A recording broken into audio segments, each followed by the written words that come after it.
like optimistic. Everyone's really optimistic. Like, yeah, things are going to go well. It doesn't matter how much we're suffering because it's going to get better. But the next one is like a 45-year-old alcoholic, and it just gets really real super fast. That smokes. Like, yeah, he heavily I think he smokes. might have Like, the had vents to the cancer. lungs are just like destroyed. He Stomach. ends up taking a Viagra. Drugs. Like, it is real serious. All the blood has to Okay. suddenly rush to body parts because he took Viagra. Oh my I'm not even god. kidding. Some of the blood is like going to the liver to die, so they're just like, this will be my last hurrah before we all die. It's very sad. What a final mission. I know, right? But don't watch the sad one first. Oh, Demi, to kick the habit going, hook your laptop. Yeah. Is it hooked? I think I'm going to live by the edge today. Uh-oh. Uh-oh. Wow! Uh-oh. I like playing risky. I'm that guy that has their phone on 1%. Does your phone subsequently always die because it's on 1% and then just dies? Yeah. Okay. I've had that several times, sadly. I don't think I've ever seen 1%. Really? Ew. I don't think I have either. It's just like I feel like see, okay. Say how low you go. Like 12. 12? 12. Okay, you got me beat. I don't usually dip below like 30. Oh my god! If I see that, because I'm every night, man. Let it go.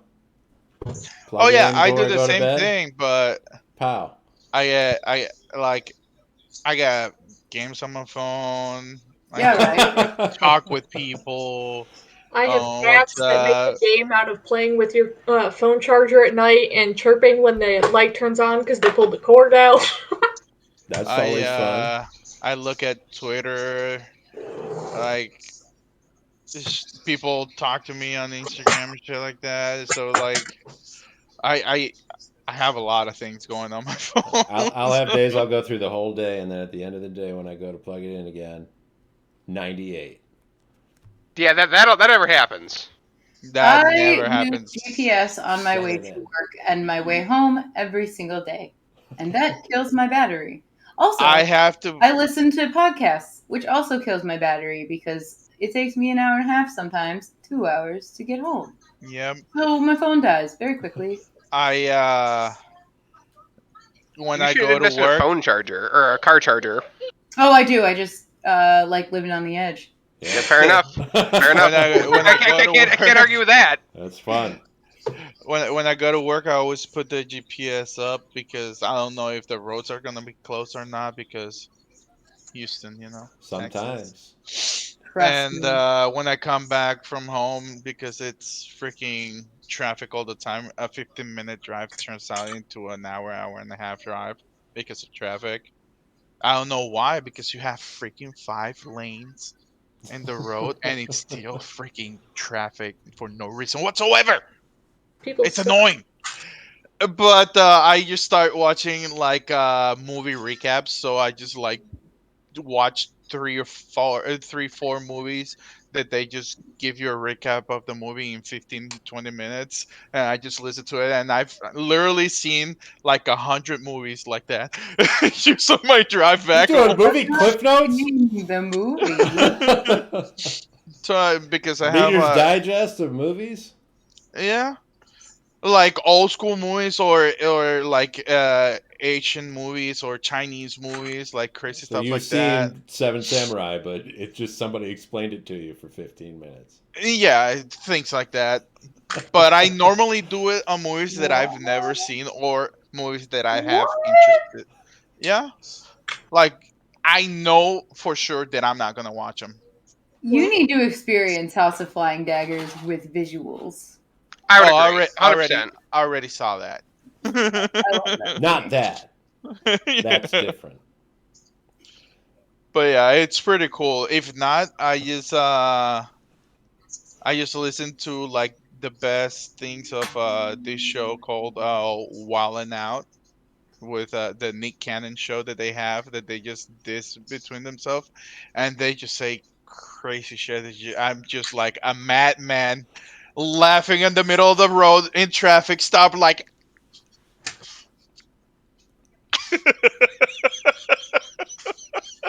yes. What? Yes. Why are you sharing all of this right now, Jason? I I listen mean, to the Nick Cannon's podcast and laugh while I'm in eh, traffic. no, it's a while now. It's like an actual show. They have like 13 or 15 seasons already, and it's all like it's yeah, it's hard to explain. I can't explain it, but it's pretty fun. That's fine, Yeah, man. I just laugh so much. It's Yeah, just awesome. whatever, however your life works, like you got it figured out. Good for you. Oh yeah. What can I say? You don't have to say another word. I think we know everything we need to know. We know a lot more than what we needed to. Hey, no, it's whatever. This is episode number 52. The title of this is the episode where we got to hear about Jason's favorite podcast, Wildin' Out. It's not a podcast. It's an actual show Whatever. on YouTube. You're listening to it in the car, right? You're not watching it. I mean, yeah, I got my phone up here. Don't. You don't shouldn't watch do it that while over. driving, Jason. Eyes on the road. I don't care how it- much traffic there is. No, I'm always on the road. When I'm like stopped idle, it's when I turn like okay. Oh, my Oh, God. it goes up. Okay. Don't No, tell I'm that not. to the police. Don't indict yourself. Secretly, Jason is the reason there's traffic because he's too busy watching Nick Cannon for hours on the road. He just parks and watches Nick Cannon. Yeah, it's just like okay. I pull over, put hazard lights on. All right, let's go. The title of this episode is Territorial. Oh no. Oh, buddy.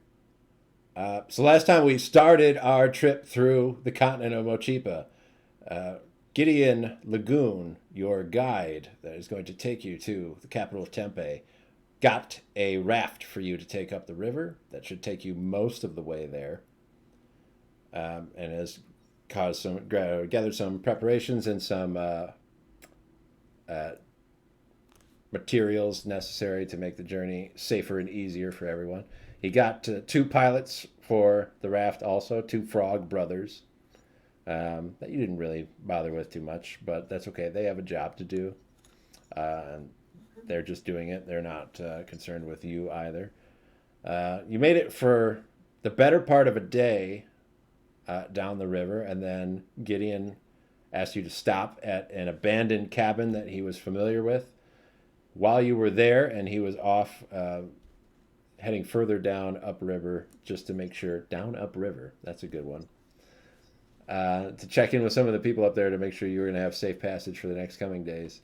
You had an experience with a book / a skull / a baby deer that caused everyone some level of discomfort. Not so baby, but sure.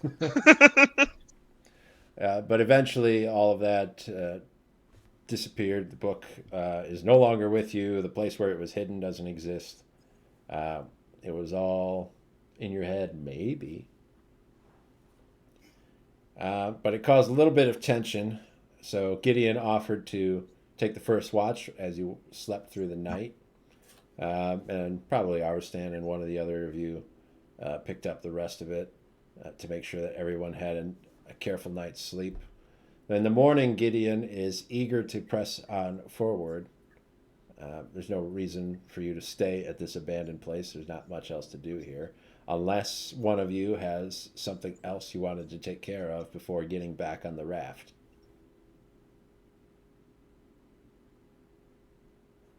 I see Kriv thinking. I did not know. I was like, whoa.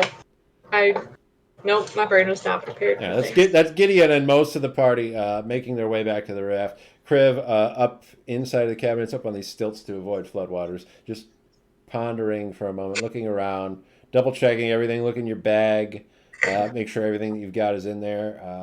Got your phone charger, got your sock. Arranged properly, yeah. Orienting, keep passing out, waking up, and Do I have aspirin in case I get a headache later or something? That it's in the side pack. you say that, but I do have headache medicine. Of course you do. Why wouldn't you? Yeah, and then you all make the short journey. It's not very far. The cabin could even be seen from the river, so you have to just go through a little bit of underbrush to get back to the water. The frogs stayed on the raft. They're amphibious, so they like being close to the water, even though both of them and Gideon have advised all of you not to enter the water. They say that there are very many types of parasites, bacteria, and other kinds of wildlife that can make entering the water very unpleasant, especially for someone who is not native to the region. So everybody will pile back onto the raft. The frogs will push off of the shore and get back out into the water and start their very slow progression. Slow but safe, or safer, than traveling overland, as they stick their pontoon sticks down into the muck and drag it along to pull this raft up against the flow of the river. I'll have everybody make perception checks. Am I allowed to still say the umbrella looking around thing from yesterday since I was told to look for Sparkies? Can I toss that out there? Just looking around. I think everybody's probably well comfortable to look around. You're on a sort of small raft. There's not a lot else to do. Yeah, 22. I got a 19. 18. No, Oh, slow. Kriv. I'm going. So the lowest we've got so far is an 18. The bar is so high right now. You said perception? Yes. That is 10. 4 plus 6. So Kriv, while you are obviously trying to keep a lookout on the area surrounding you, because you've got all kinds of things you're trying to see, right? You've been told to look for electrified water. The jungle's full of wildlife. You're always looking for new options for your wild shape ability. So anything you could see that could help you with that. But at the same time, did you double check the aspirin? Because you mentioned it once, but did you look a second time to make sure it was still there? So you're back in the bag a little bit while everyone else is looking around. The rest of you will see another pocket of that sort of shocked water. And it's interesting to be able to see it, too. You can see the lightning arcing around underneath the surface of the water. And it's just kind of in a localized area. It doesn't spread through the whole river. And it always seems to happen in like a little pocket that's sort of shifted off of the general flow of the current. Just a little side whirlpool where the water kind of spins around. It has this sort of electric current to it. But Gideon tells you that that is not something that you should be seeing so frequently. Do you know what's making that thing look like that, Gideon? It's most certainly a lightning beast, but they shouldn't be this close to the river. Oh, and how big are these lightning beasts? I'm not really familiar with what sort of wildlife you might have over in Karenia. Maybe the size of a wagon? The size of a wagon. Okay. How big is that normally for you? I mean, we got all sizes and shapes, but a wagon is Bigger than your horse. yeah. Yes. Okay. Most wagons are bigger than horses, yes. Yep. Yeah. Well, definitely larger than your horse is. Larger than I am. Now, are these like beasts of pure electricity, like an elemental, or are they like the shape of something else, like a giraffe or a rhino or something, and they just happen to have electricity with them. Well, they're animals, so they're not made of energy or anything like that. Are you familiar with a tapir?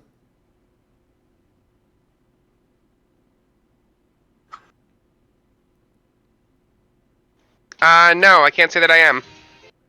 Oh, well, I'm not sure exactly what to compare them to. It's a pretty unique creature.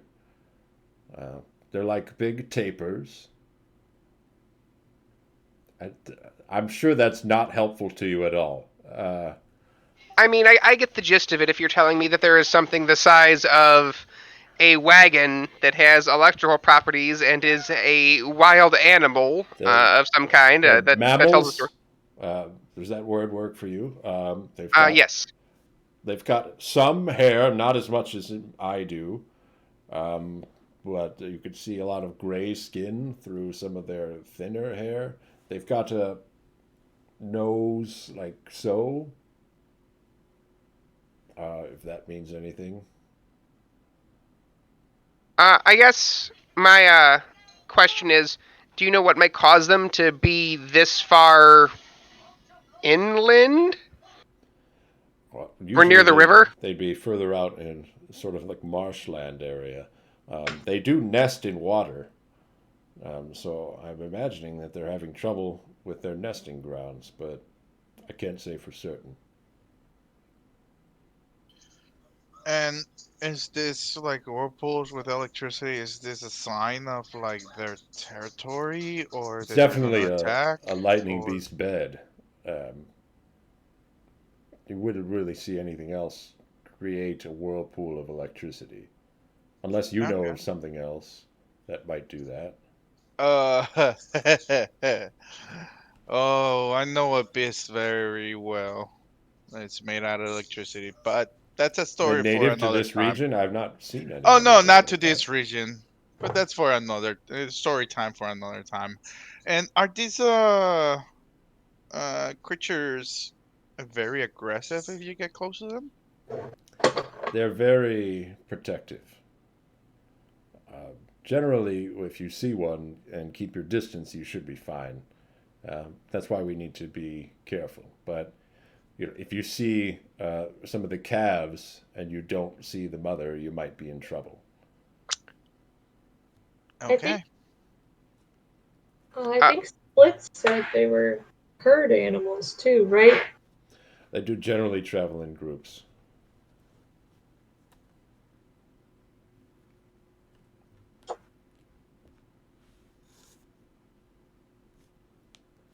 Anyone else Does have any more questions for Gideon? oh, What else? does is there any sort of time range that we would still see these sparks? Does that mean they were here recently, or like the past week, or They could last for several days. They carry that charge with them from the moment they're born throughout their lives. And they can deposit it if they stay in a place for very long. Generally, if they sleep somewhere for hours, that charge will last for a long time.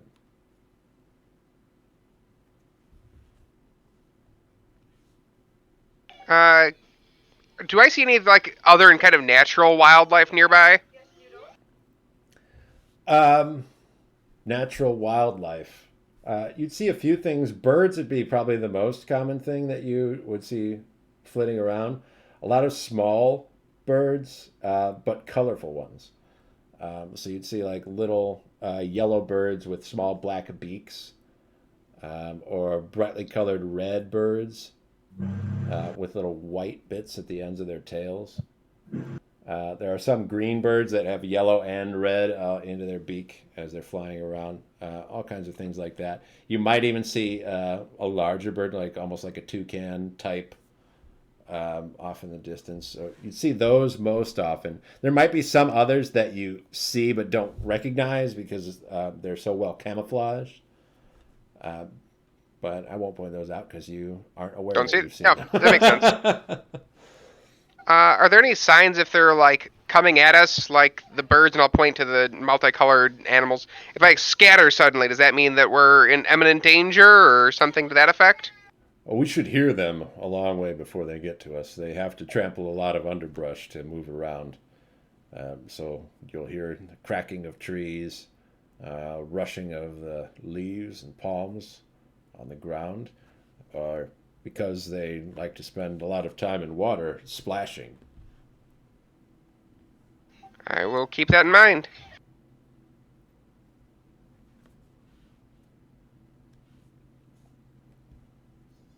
Alright, anything else that we might encounter on our way that might be dangerous or new to us? Big snakes, river sharks, um, poisoned frogs, a lot of venomous things, poison things, in addition to frogs. You might find toads, newts, salamanders, really anything that's an amphibian you'd want to avoid, except for these two here. They're a-okay. Yeah, uh, monkeys that can get kind of violent sometimes if you feed them too much. They can call their friends and come over, try to eat more from you. Let's see what else. Some local people might be more violent or more angry at trespassers coming through their lands. So that's never good. Is there anything good? Is it just kind of don't trust anything? Good is kind of relative. If you think, as I'm trying to describe, of good as safe, then no. Good to know. But there's a sort of primal joy to be found around here. I'm sorry to say it's a bit of an assumption on my part, but I think that most Karenians wouldn't find it very hospitable. It is very pretty, but very unsettling. Do you have a favorite part of it? You seem to know it pretty well. I like the capital, if I'm being honest. I haven't really been there in some time, but my family's from there, several generations. It's got most of the people, which I think would probably be my favorite part.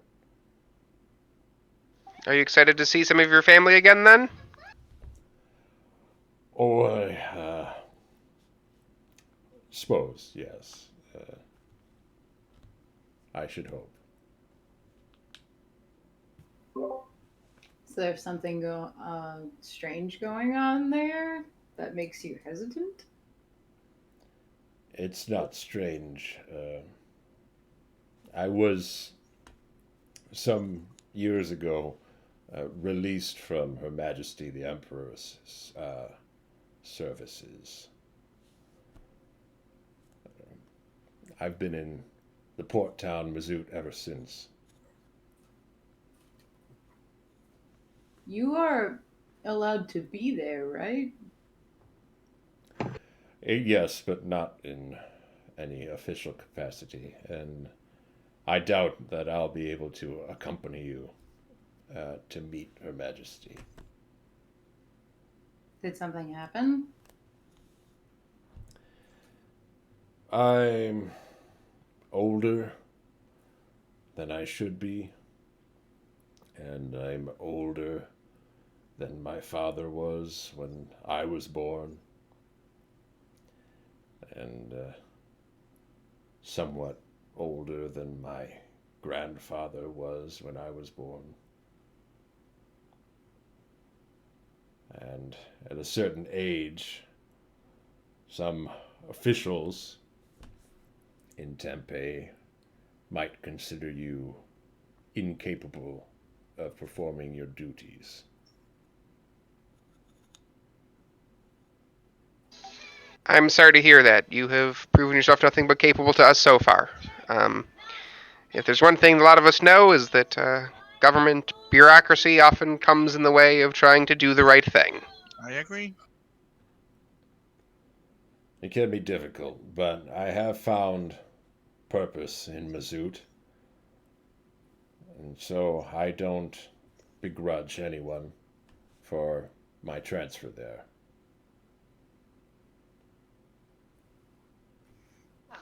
You take it far better than I think many would.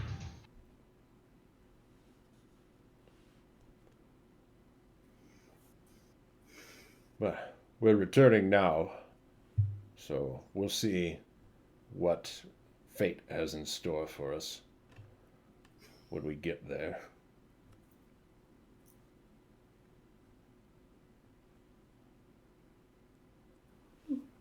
Did we already ask you how long it might be of a journey?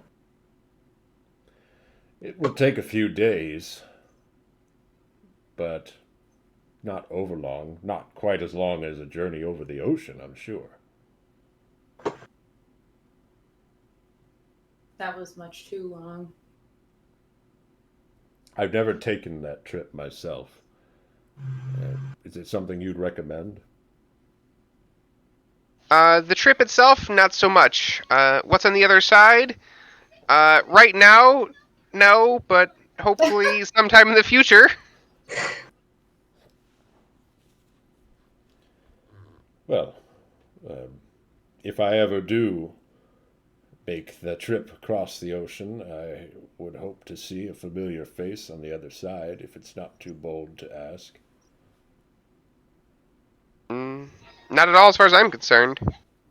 Of course. As long as we're still there.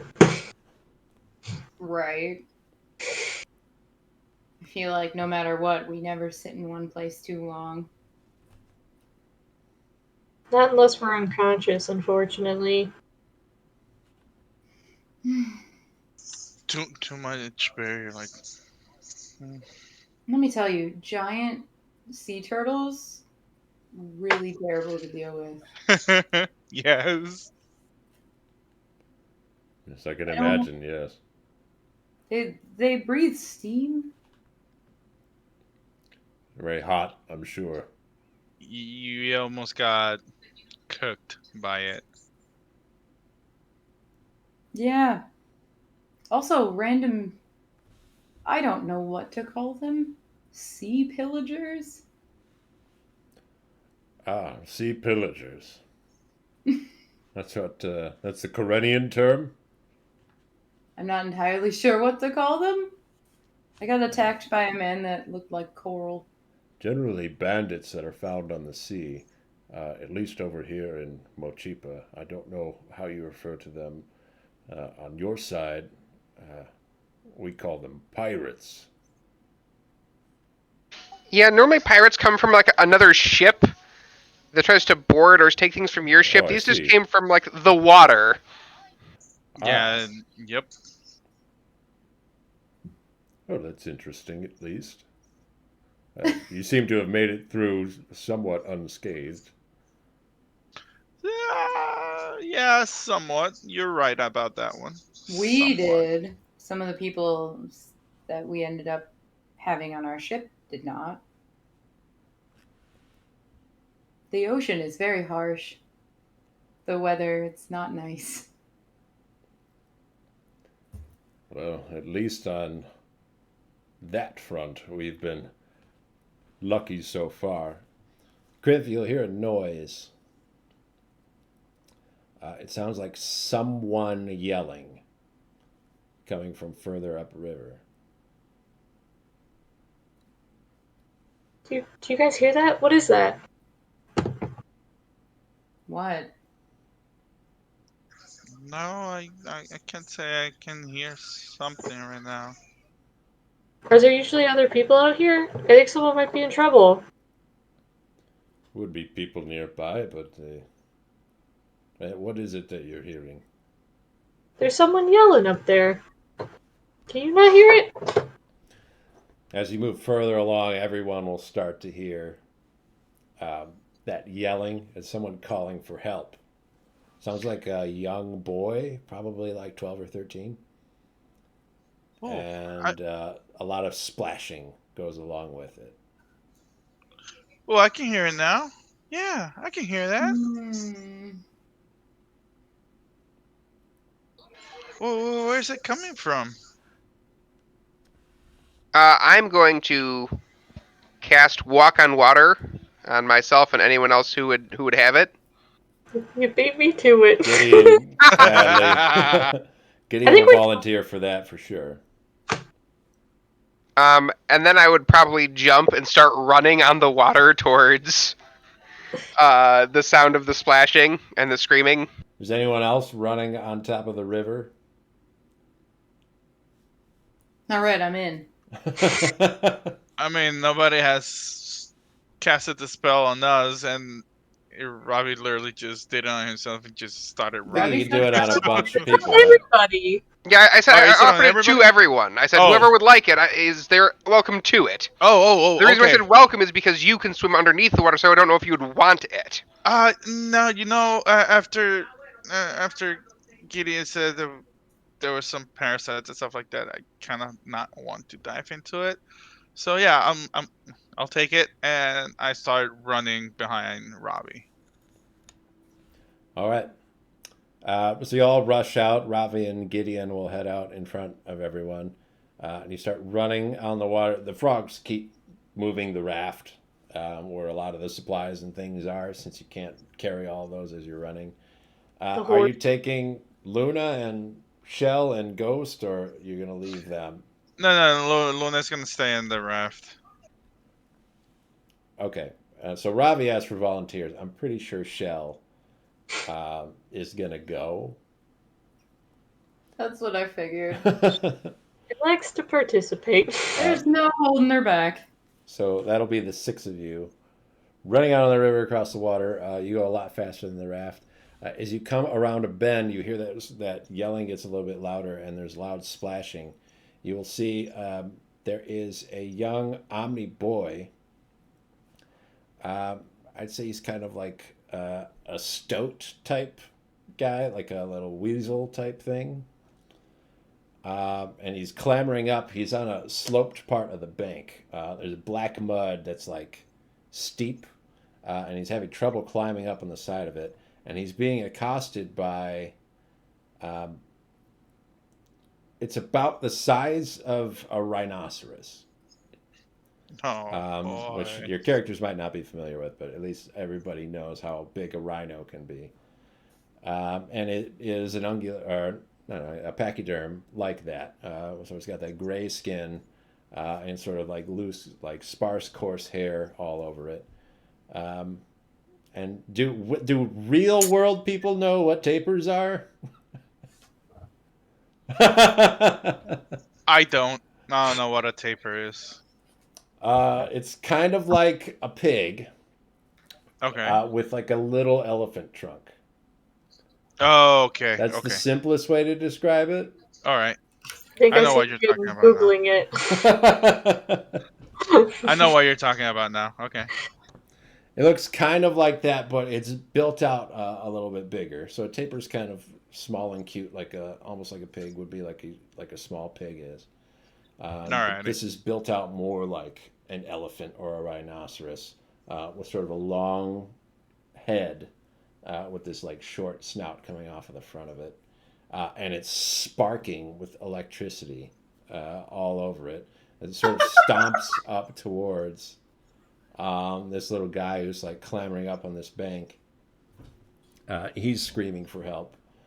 And you can see the water all around it is arcing with electricity, sparks coming all from every part of it. And it's like aggressively attacking that young boy. How would you like to respond to that? So that's one of the things we should be avoiding. Yep. Kriv, can you talk to it? Oh, I can try. Yeah, before I attack, because I was about to say I'm gonna do a sharpshooter. Let's try it out. Okay, I will try speak with animals. Okay, what are you going to say?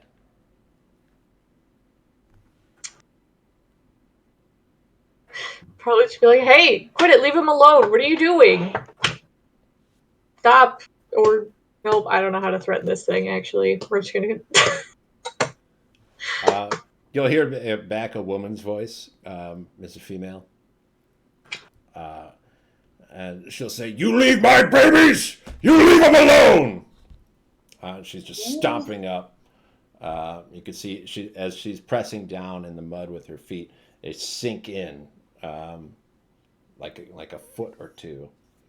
As she's going, and she's like actually making progress, getting closer to the boy. What did it say? To leave her babies alone? Do we see any other ones around? You can make a perception check, but I mean, time is of the essence right now. Yeah. I would be making noises and like trying to get real big. Like, hey, leave him alone. You're not going in? I'm sorry, what did you say, Kriv? You're not going in? I mean, I'm moving forward towards it, but I don't know how, like, far... Like, if we come around this bank, how far from us to it are we? We're, like, 30 feet, or is it, like, still, like, 200 feet ahead of us? I'd say probably about 45 feet. Okay. From I where would this is say you probably happening. split the distance. I get, like, 20 feet in, and kind of like, hey, leave the boy alone, kind of a thing. Okay, what do we get on those perception checks to look around? 15? 15. 7. 7. Now we're looking for 16. Okay. Yep. 12. None of you see any babies or what you might consider to be babies anywhere nearby. This is taking most of your attention right now. Gideon runs up a little bit past Ravi, and he opens his massive mouth and he roars out. You can see that it shakes the leaves around on the trees nearby on the bank, and the beast stops trying to climb up the bank, turns to the rest of you, and roars back at all of you. I will turn back to Kriv. Just say we're not going to hurt its babies. Okay. We're not gonna hurt your babies. No one's hurting anyone except you.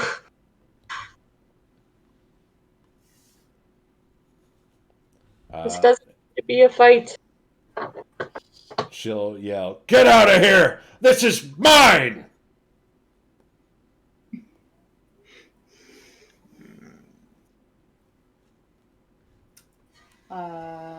We gonna fight her? Yeah, what are we doing here? And the kid literally is in trouble. Do we have to fight it? So Gideon's motion is to fight. Yeah. Because he wants to protect the boy. All right, I'm gonna slingshot at it. I'm gonna do a sharpshooter shot. We need an initiative roll. Aw, beans. 20. It's a D20 plus what? My proficiency, right? Forgot. I'm drawing. Whatever your blank initiative today. is. Initiative, sorry. I'm drawing a blank today.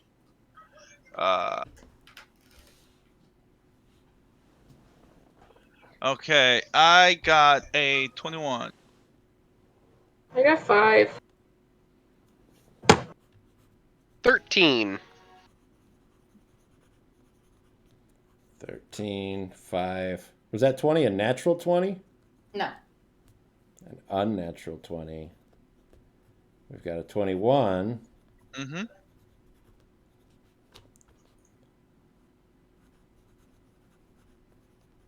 And we've got a natural 20 for Shell. Ooh. Oh, damn! So let's see. And then this is Ravi and this is Kriv. Oh, I've got to roll for Gideon also. Okay, he's going to be later.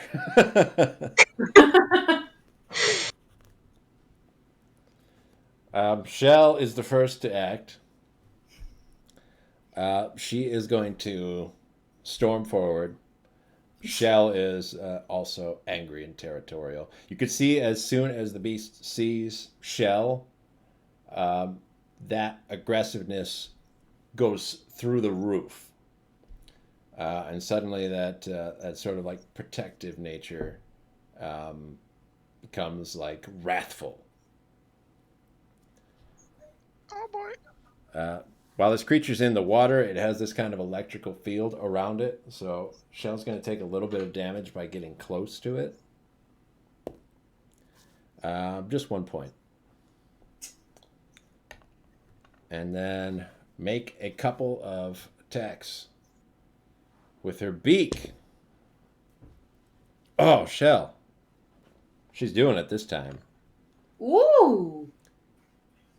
So that's 2 hits.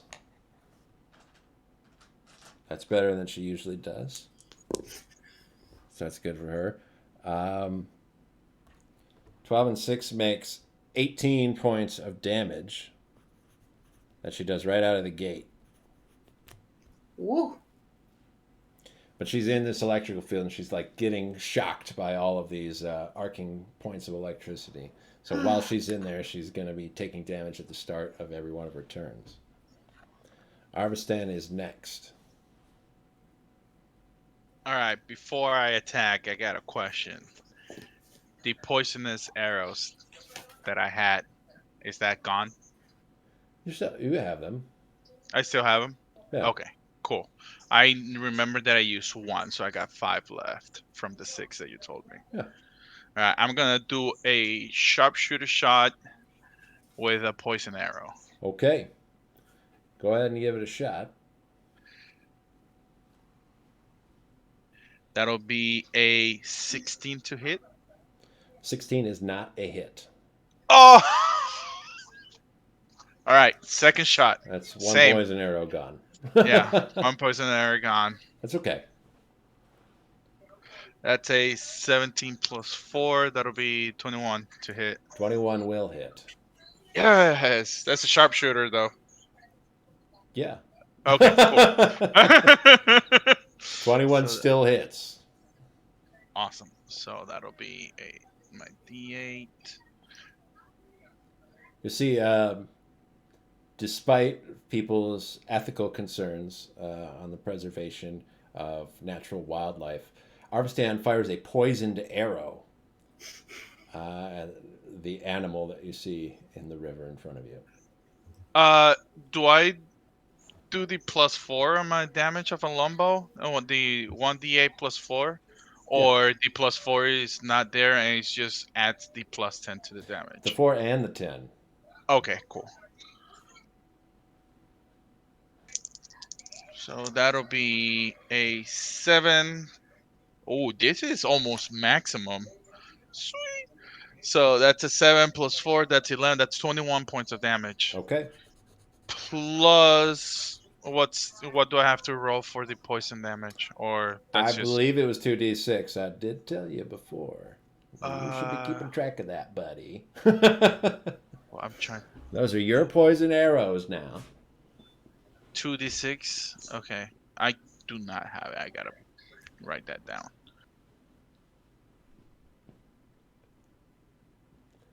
Be the first thing you'd write down. I got poison arrows. This is exactly what they are, what they do. So that'll be 4 additional damage. Okay. That's a 3 and a 1. And so where do you that'll want be to place yourself, Arvistan? So you fire one shot, it misses. You fire a second one, and you hit it right like into the shoulder of the beast in front of you. It roars out in anger. And it's kind of got poison surging through it now, so it's not feeling good. I'm gonna be like distanced from it. Like, is there any trees or anything like that that I can like? All over the place. Okay, I just hide behind one of the like Okay. One You're of the taking things. cover from the Yes. lightning beast. Yes. 'Cause you Like don't know far what it away, does. so I don't. Who knows what it Mm-hmm. does? You have no idea. I just see lightning, and I'm just afraid, and I don't want to be close to lightning because I already had an encounter with a lightning Accident. god. Yes. Okay. It's almost like that's why you have that potion of lightning resistance. Yes, but as long as I can stay away from this, I'm good. It's not, hopefully, not necessary right now. Hopefully. Well, we'll see. Hazrate is next to act. Okay. So we're 45 feet away from this lightning beast. Shell's up there fighting it. Armstrong's hiding behind a tree.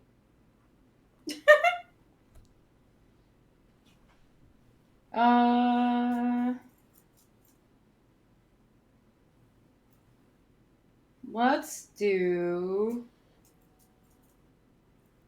Dissonant Whispers. All right. We'll do that at level 2. Speaking to the mind of the beast, that's a wisdom save. Mm. All right, I've got a 16, which I believe is a save Yeah, it is. on you, but it still take half damage off of that.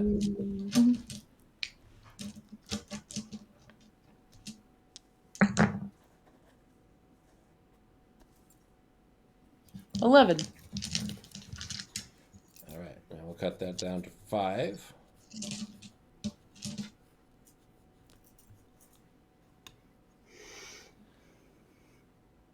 Is there anything else you want to do to mess up this animal's day?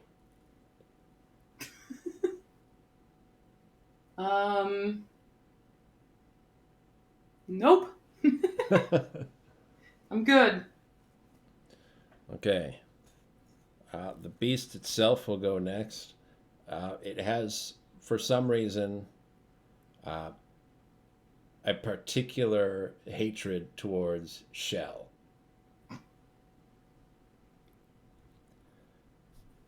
And is going to lift up on her hind legs, and then she's going to stomp back down in the water and unleash a wave of electricity.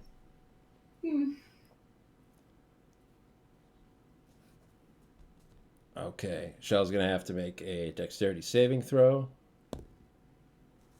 She's going to save on that, so she's going to have the damage from the electricity, and then it's going to try to hit her with that stomp. That's going to hit. So Shell's going to take... I've got to get a few dice here to really lay this out. That's one more of those, actually. So half 14 is 7, and then from the stomp,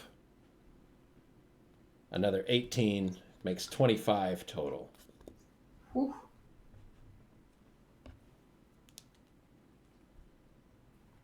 Which puts Shell at 48 hit points. Cribs max! Hey now, Dave, that's unnecessary.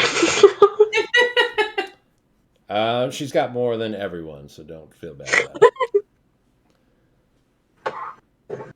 Next will be Ravi's turn.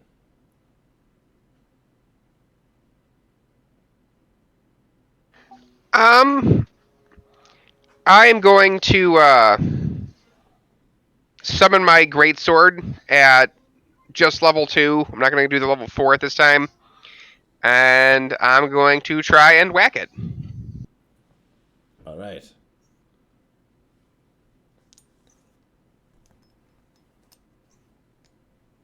I don't think a 15 gets there.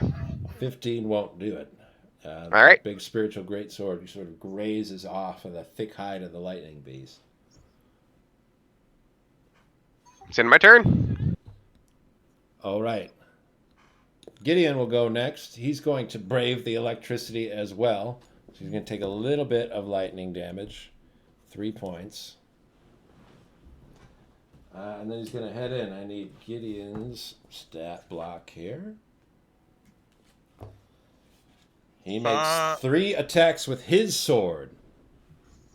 All right. Question, Criff. How long does Speak with Animal last for? 10 minutes? Okay. Is it a concentration spell or? It's not that. It is 10 minutes. Okay. Cool. So Gideon, now that he has recovered his full strength, you'll get to see how much more of a powerhouse he really is. He's going to hit with 2 of those sword swings. He's going to glance with the 3rd and miss.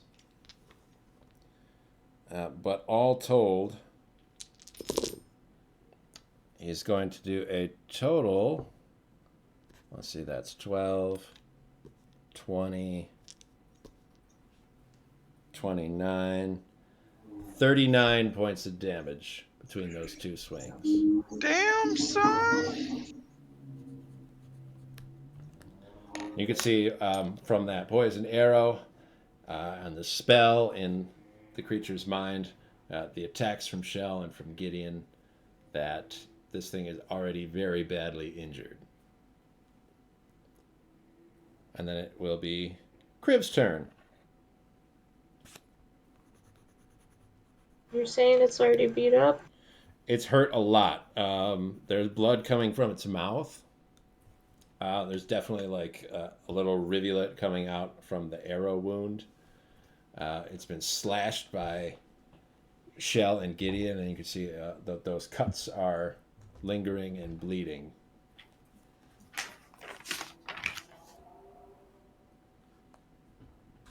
I'm gonna just have to call out again. Honestly. Say, if you stop now, we'll stop. This doesn't need to get worse.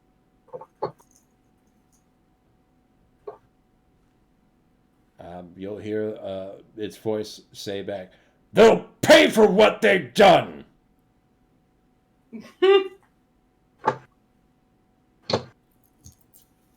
Well, Can I respond, or is it, I don't know how much I can do for an action of talking? That'll be like our free action for this turn. Now, I'll still give you your action and your bonus action. If you want to forego all of that to just talk more, I'm willing to allow that.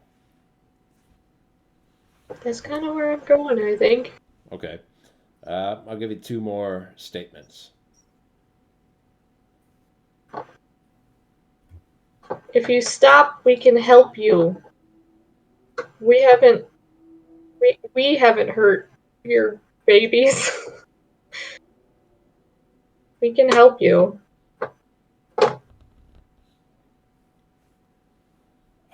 She'll say, "They took it away from us. We've got to stop them."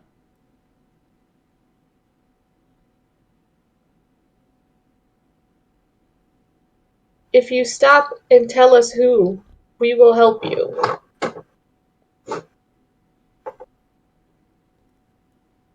And she'll respond, "It was you!"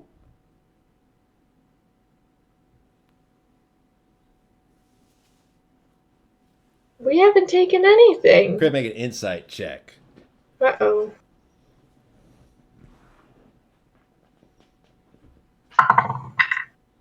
Ah, 21. Aha. She's not looking at you. Oh. What's she looking at? She's looking at Shell.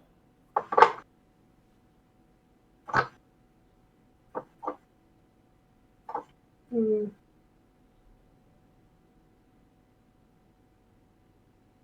And that was all my talks, right? That's it. Okay. Do you want to Questions? move? I guess is... I don't know how close I even am. I'll go closer. I won't get, like, all up in her business. You want to avoid that electrical field coming off of her. Or do you even mind? You willing to risk it? Here's the thing that makes me sad. I'm not even immune to it. You're not immune, but you'd take less. I know. A question for the DM. Is this considered a beast? Yeah. Okay.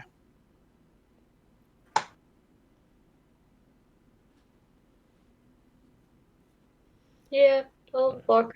So a little bit closer, maybe like as close as Ravi is. Yeah. Okay. Shell is going to continue her assault. Yeah, that makes sense. She's going to attack a couple more times. One of her beak attacks is going to miss, but the other one is going to hit. She's going to deal an additional 8 points of damage.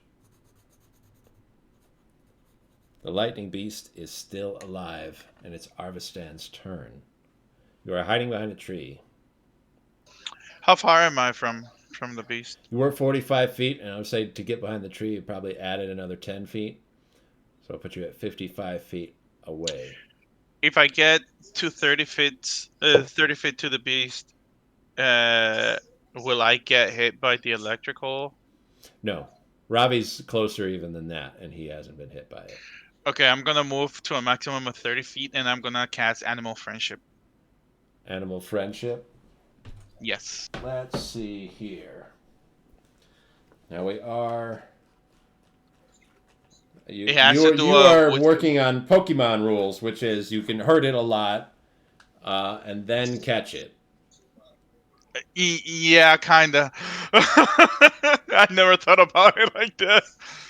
It's a range of 30 feet. It lasts for 24 hours, and if the beast intelligence is 4 or higher, the spell fails, It's not or that it smart. has to do a Wisdom saving throw. Wisdom save. I rolled a 1. So you have charmed the lightning beast. At least Arvistan has.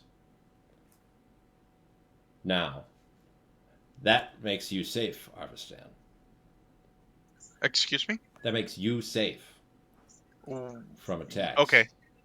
It's But not going everybody to attack else? you. It's still pissed at Shell specifically.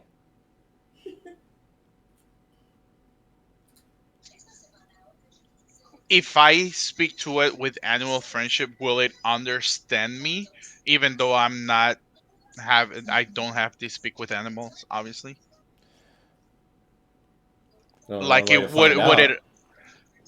Okay, I already did my action. Can I just say something What are as you a going to bonus say? action?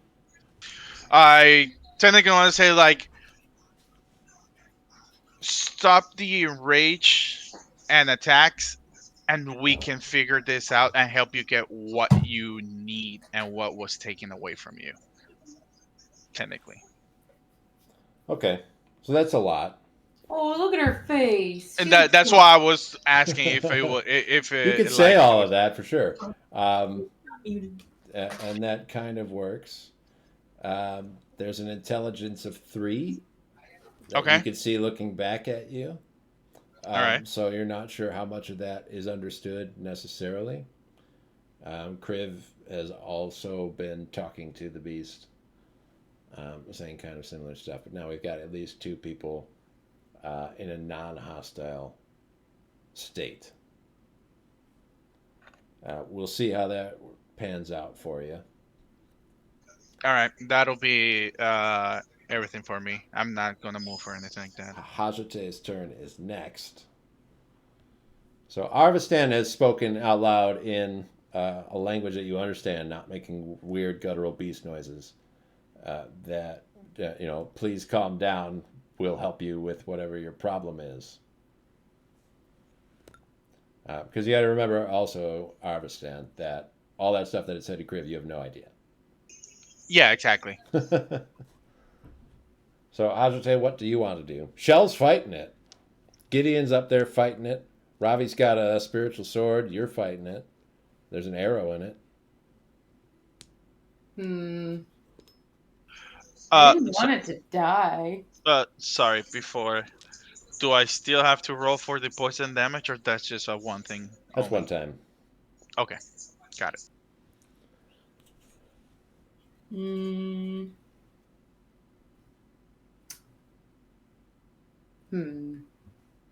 Let's cast my new spell. What's that? Phantasmal Killer. Wow. That sounds. Well, there goes everything. It sounds way scarier than it is. It really does sound very scary. Yep, it does. Phantasmal Killer. Let's take a look at It says Player's Handbook. that. That's what it does, huh? No, I was giving you a location, but I can read it out loud if you would like. I got it. I'm taking a look at it. Okay. Oh, wow. It's so horrible. First 5 words, you tap into the nightmares. Oh shit! Okay. Okay, so you're creating a manifestation of its deepest fears. It's got to make a wisdom saving throw. Let's go ahead and do that. So that is a 13, which is a failure against your spell save DC. It was already so upset. Yeah. It's now frightened. And at the end of its turns, before the spell ends, it will have to make another wisdom saving throw or take 4d10 psychic damage. I won't tell you the nightmares that you show to it, but it looks around frantically at stuff that isn't there.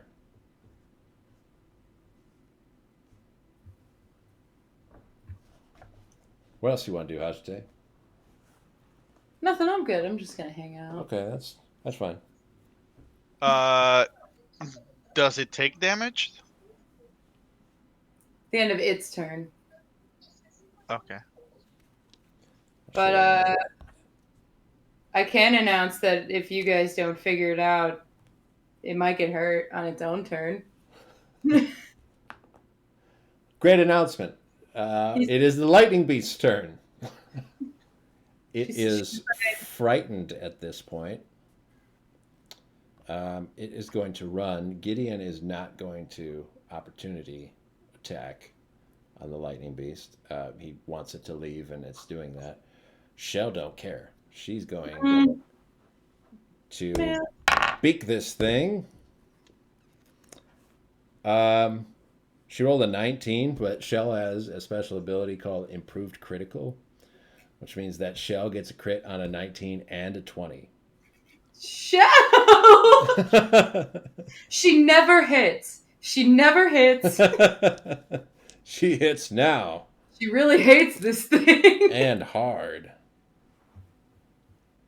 That breaks my animal friendship. Oh, yeah. She does 12 points of damage. The beast is still alive, but running away. As it runs, it makes another wisdom saving throw. Nat 1. So let's roll 4d10 psychic damage. That didn't go as I planned. Oh boy. That's a lot of damage. I like this spell. It runs to the bank opposite the boy that was running away from it and sort of climbs up out of the water and tries to run through the jungle a little bit. So I'm guessing these are natural enemies going at it.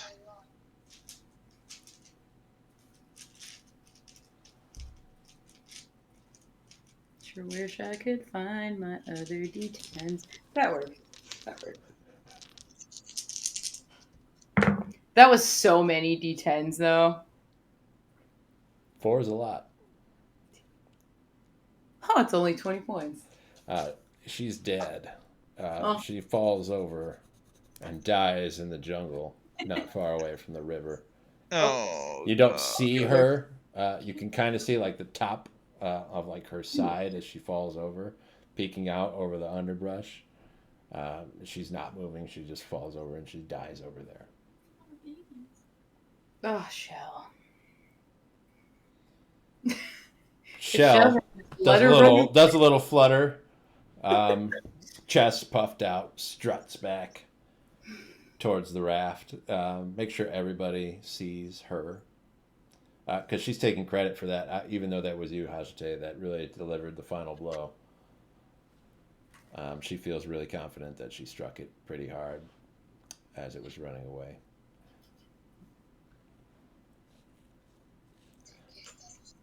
The boy is dumbfounded to see all of you walking on water. Oh, we look like Jesus. He's sitting there in the muck, that black mud. You could see his feet up to his elbows, and his knees are covered in black mud. And he's just kind of shocked. He is especially astounded to see Gideon, who is not just a local hero in the town of Mazout, but really throughout the country. People know who he is.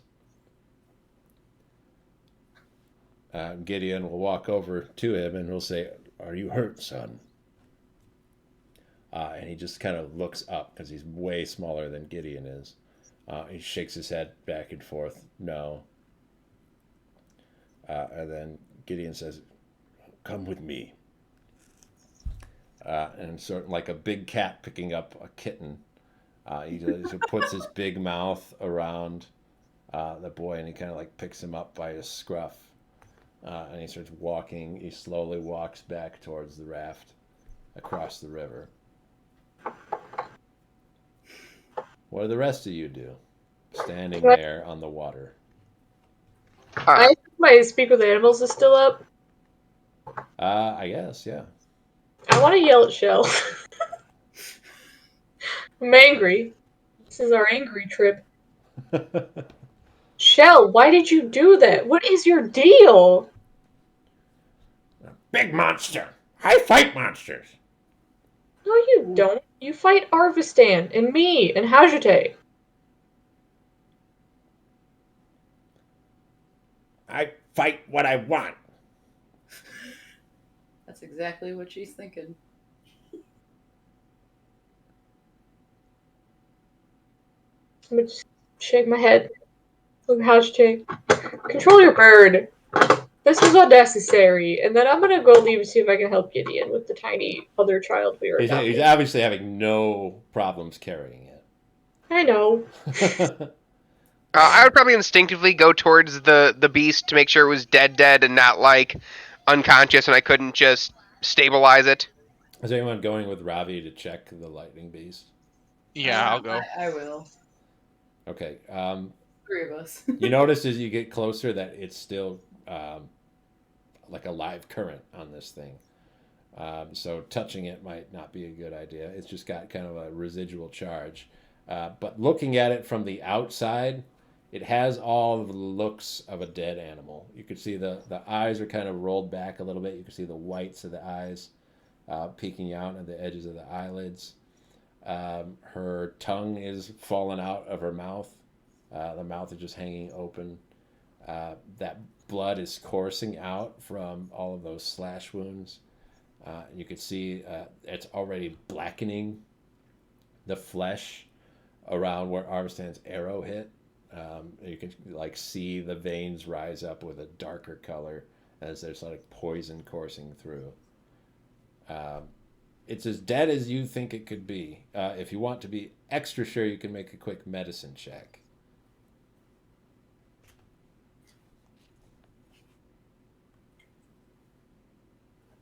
$21.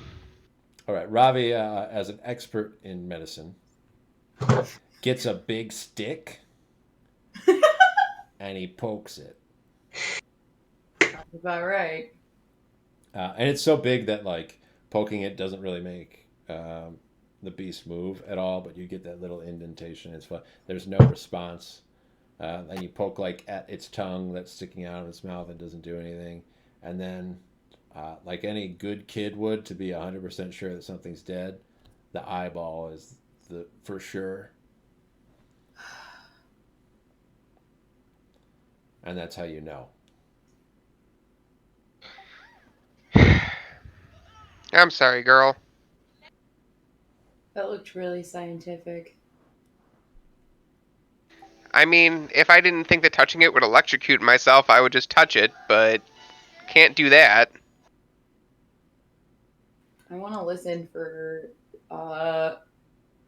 baby noises? Question mark. Oh yeah, you'll need another perception check for that. Yes, sirree. Listen out. Gideon takes the kit back to the raft.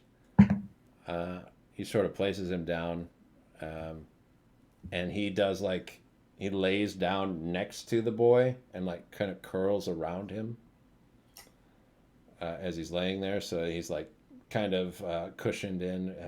Gideon's making like a U shape, putting the boy in the middle of it, and he's saying, "Where are you from? Do you live near here?" And the boy's like whispering stuff to Gideon, like barely loud enough for even him to hear it. He has to like turn his head all the way down to put his big old ear next to the boy's mouth. What do we get on perception? 17? Okay. You listen long and hard to try to find the voice of any babies or anything nearby. You hear other sounds in the jungle, a lot of those birds, and some rustling leaves.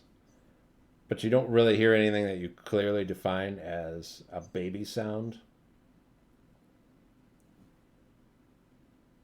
So you don't think that they're anywhere within earshot. And if they are, they're not making any sound to identify themselves.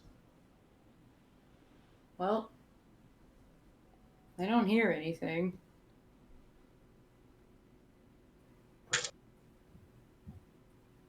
I guess we just go back. If Gideon's busy, I would like to talk to our cool new frogman, but preferably the one who didn't try to eat the pine cone. Hey, Grim, what do you mean? Are there axebeaks here? Like our shell? Oh, dairy birds? I guess. Well, sure. They're all around here. They don't look like yours, though. Are they also quite nasty? I assume, based on everything else here. Well, I've never had any good experience with them.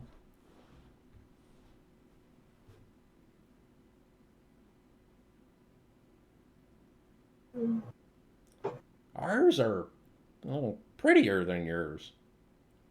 Don't let her hear that. Just lots of colors and big feathers.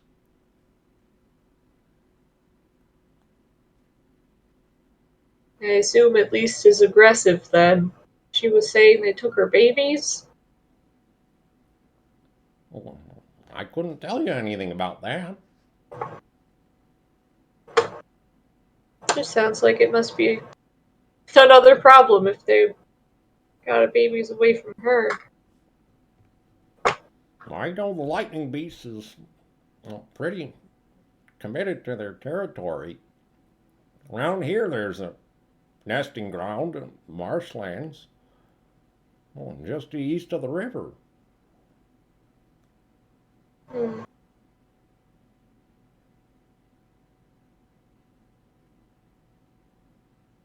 Is that normal for creatures to try to mess with them in their territory?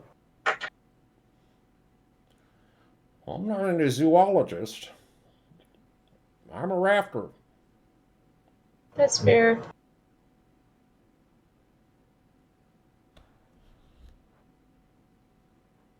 I just don't like this is all. Well, it would have been better if there weren't a lightning beast in the river. I agree. Yeah.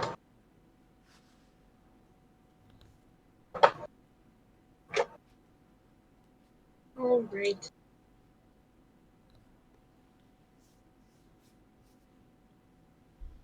All right, what do the rest of you want to do with the corpse? I was just gonna leave it and then Leave head it? back. Okay. Yep, Sam. Just head back.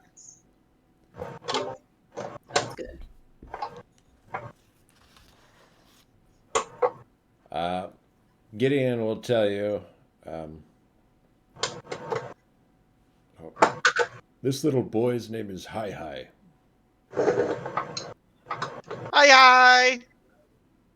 Oh my god. That's his name, yes. You've got it correct.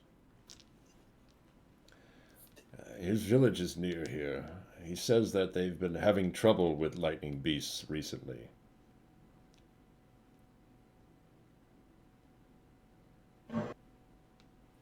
And has he said anything of what's causing the troubles with them? Well, they usually get pretty territorial around their nesting season, which is about this time. But they're supposed to go back to their traditional nesting grounds, which is pretty far from the village. Instead, they've been sort of bedding themselves near the river here. Do you mean nesting season as in this is the season they would Give birth. you said they're mammals? It's not Yes. Generally, they move in herds, and for the first few months of the young's life, they bed down in one place. well and I'll just kinda like gesture, sadly. she was just angry. She said they took her babies and was looking at Shell. That's all she was upset about. She was just trying to protect her kids. Well, it's no reason to put this boy's life at risk. Um, Sometimes, Kriv, you're faced with an unfortunate decision. One life or another, and you've got to choose. I know. I just think maybe there should be less of those. It's still gonna be sad. I think we all think that way.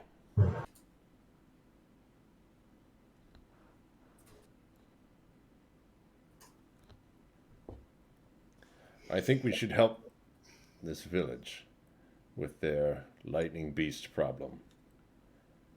If there are any nearby, we may have to eradicate them.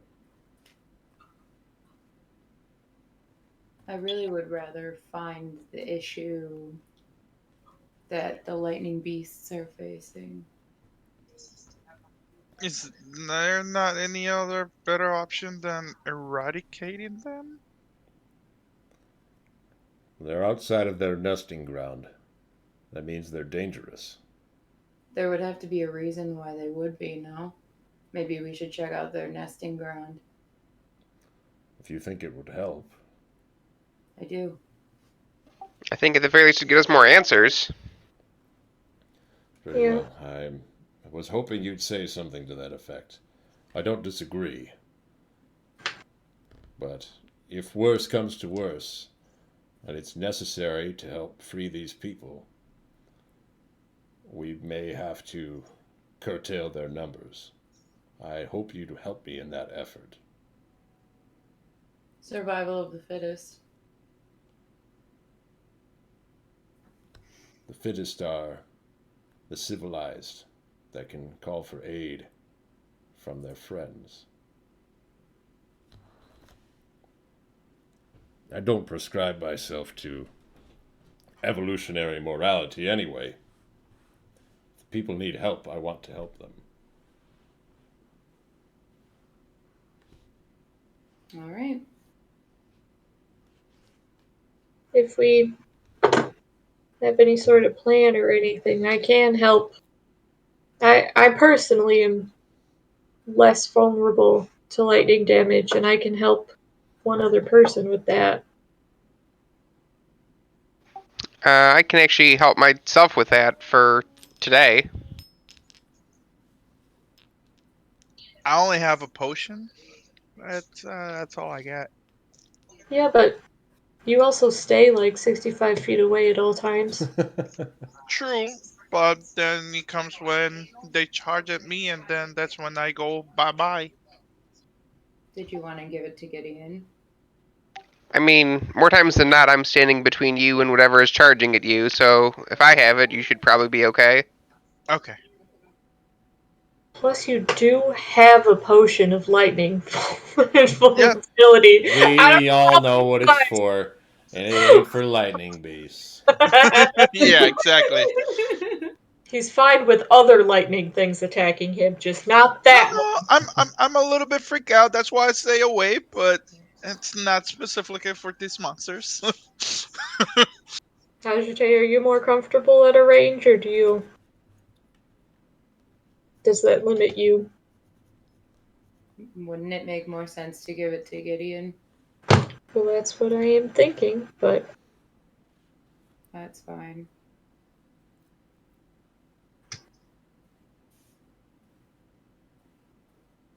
I can fight at a distance.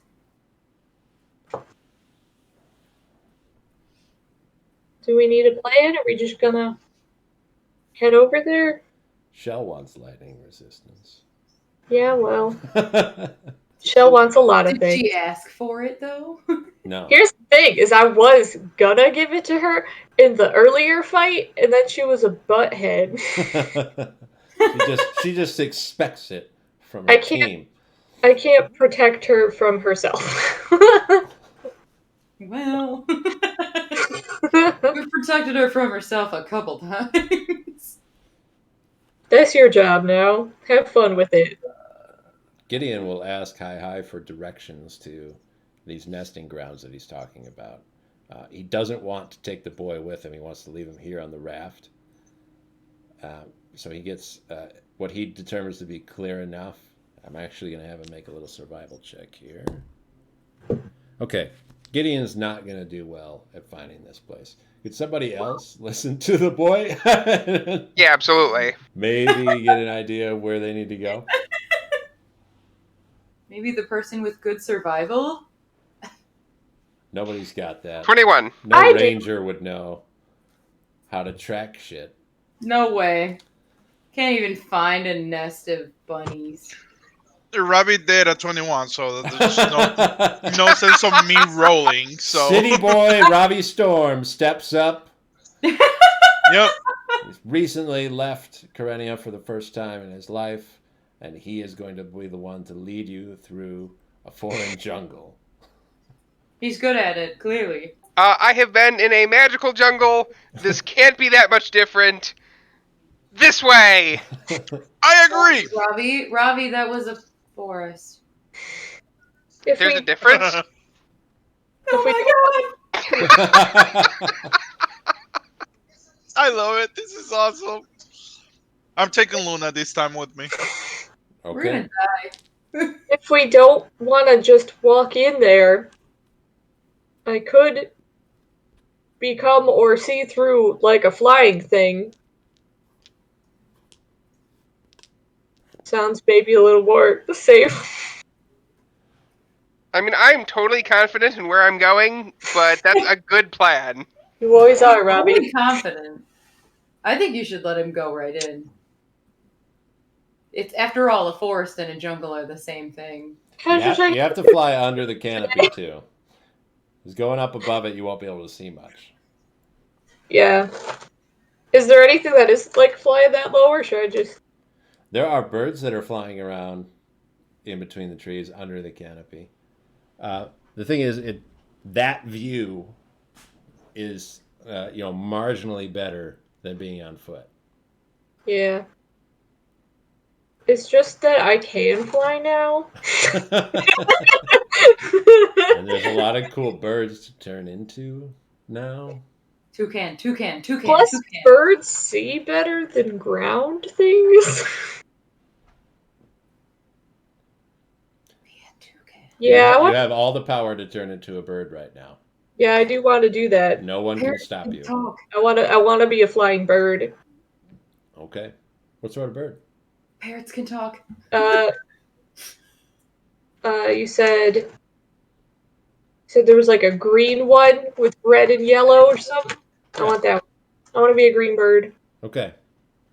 Crib turns into a cute little green bird. Maybe like a conure or something like that. And you can make a survival check also. I think you already did. To try to track where these nesting grounds are. Now, he feels pretty confident that he's got an idea of where he's got to go. I did not roll already, but I will use green since I'm a green bird. Oh, 10. It's another 4 plus 6. Okay. So, you've got a general idea of which way you need to go, and maybe you know exactly what you're looking for. But you can get there a lot faster. You could see a lot more than everybody else could. Do you want to go and scout ahead while everyone follows behind you? Yep. Okay. I'll say, I'll take a look ahead, you guys. Something big weird happens, and you need me. I can hear you with the message spell as a bird still, as we've learned. Please don't just chill out. Are you asking me not to do what I usually do, which is just keep moving forward at all costs? Yeah, it might be good to just chill for a minute somewhere that I could find you while I look, and also like contain like everyone. Just take a nap. I'm good at sitting. I'm not great at containing, especially, and I'll point to Shell, that one. But we will try our very best. Shell starts going. Oh, well. Do I have a chance as she's trying to run past to try to like tackle her? You want to do an attack Shell? Yep. You certainly do have that option. You can make a quick grapple check. Strength athletics. She has athletics also. She's going to do that to avoid you. She didn't roll super well, so you can definitely 18. beat this.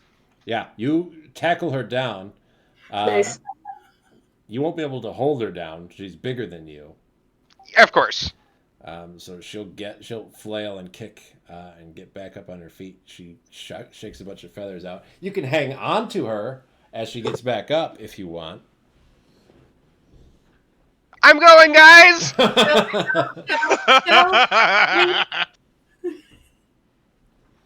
gonna run over there. Yeah, she'll get up. Ravi clings to Shell as she gets back up on her feet as she sort of staggers off into the jungle, and he is, quote unquote, riding her. I'm gonna follow. As they go.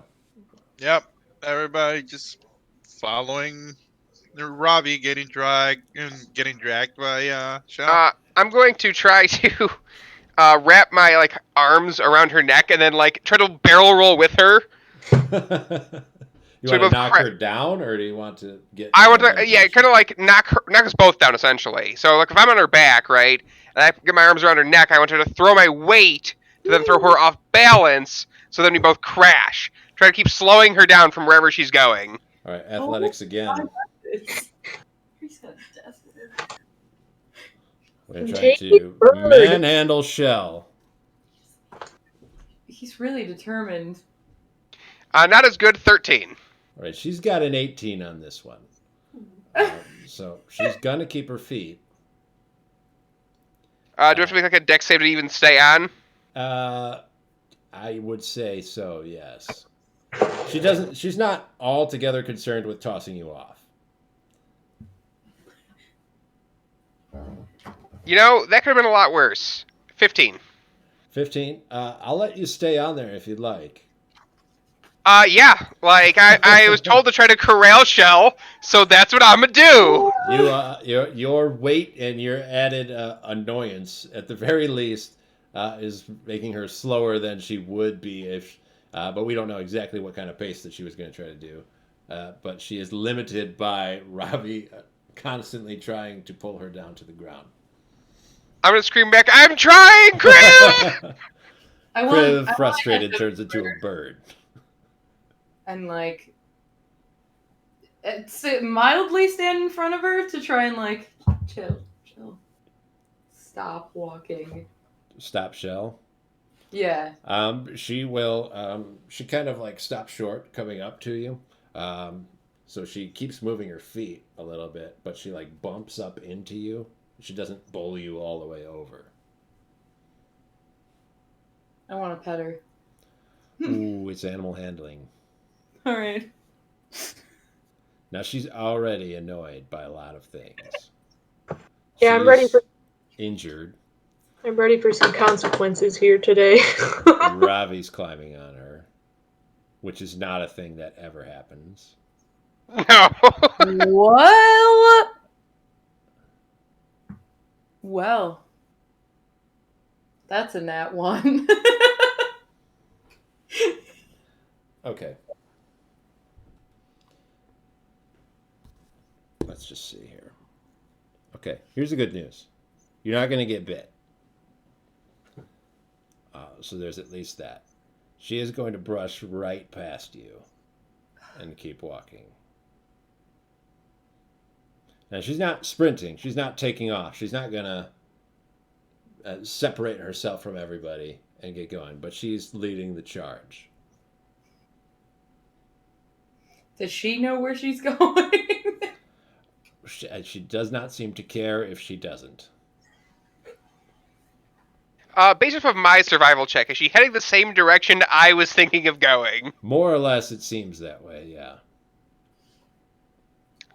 Then for now, I will desist trying to throw her back to the ground.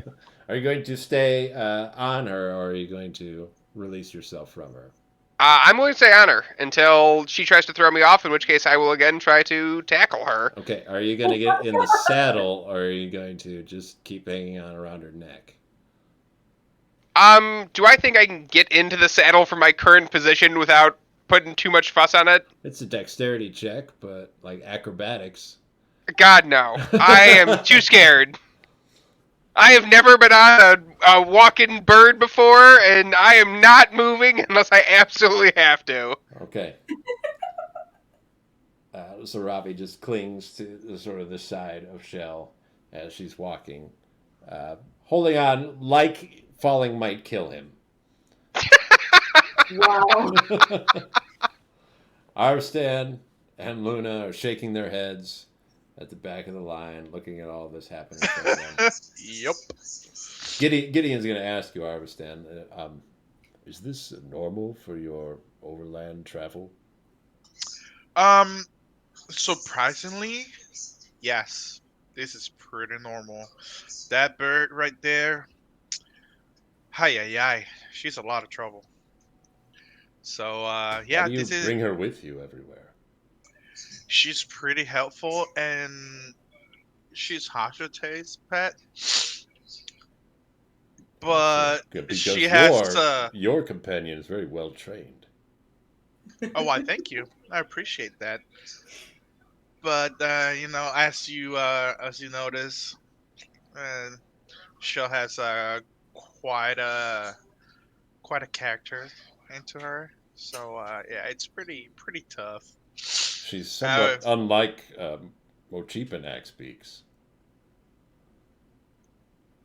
Oh, really? Yes. For instance, they normally travel in flocks. Surprised to see one on its own. Well, she is kind of like a rescue pet. Really? Yeah. Her owner was Rescue. how can I say this? Dead. Her owner passed away, Yes. and You so can say we dead. decided. That's okay with me. Okay. Yeah, her owner died in a really gruesome way, eaten by zombies, and yeah, so we kind of like decided to take her in, and Hashita was the one that Shell acted better towards too. So she's stuck by us, but sometimes she has her weird actions toward us. There's a headache, but at the end, she's a pretty cool bird. Have you When she's not, socialized her with other axebeaks? No, this is honestly the first and only axebeak that in our travels we've seen. Hmm. Oh, that's interesting. I hope it works out well. She does seem very capable in a battle. Oh yes, she is, and she is very, very competitive because Criff transformed into one time, and oh my god, that was hi hi, that was something else as well. Yes. Kriv's transmogrification is very impressive. Yeah, it's pretty cool, right? I wish I had such an ability. The Oh, me gossip. too. I would be flying all over the place. Not gonna lie to you. Wow. The power of flight, it's not something to be sneezed at. Sneeze that? What does that mean? It's a figure of speech. Is that not in Karenia? Uh, not that I've heard it. Hmm. It's a very strange foreign land, Karenia. Yeah, I know. Oh, you're aware? Yeah, That's correct. You're not from Karenia originally. exactly. Hey, you see, I'm you're sorry. catching on. You're You seem catching on. very much at home with the rest of the group. It surprises me to think that you're not familiar with their customs. Not really. Like, I got there, I started some trouble, and things led on to meeting other people, and now I'm with them, and it's been a crazy ride. That was the best storytelling. Well, I feel like I was there. Hey, The way you hey. so vividly described.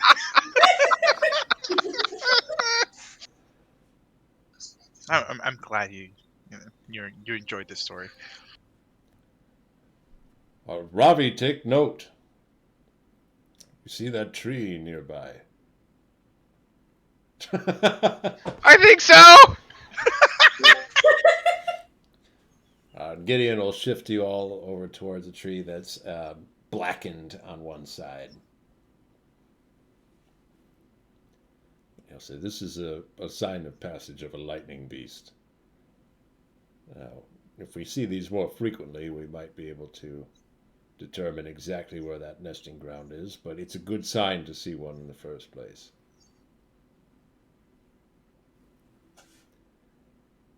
As you guys move forward, I'm going to have Ravi and Kriv make survival checks.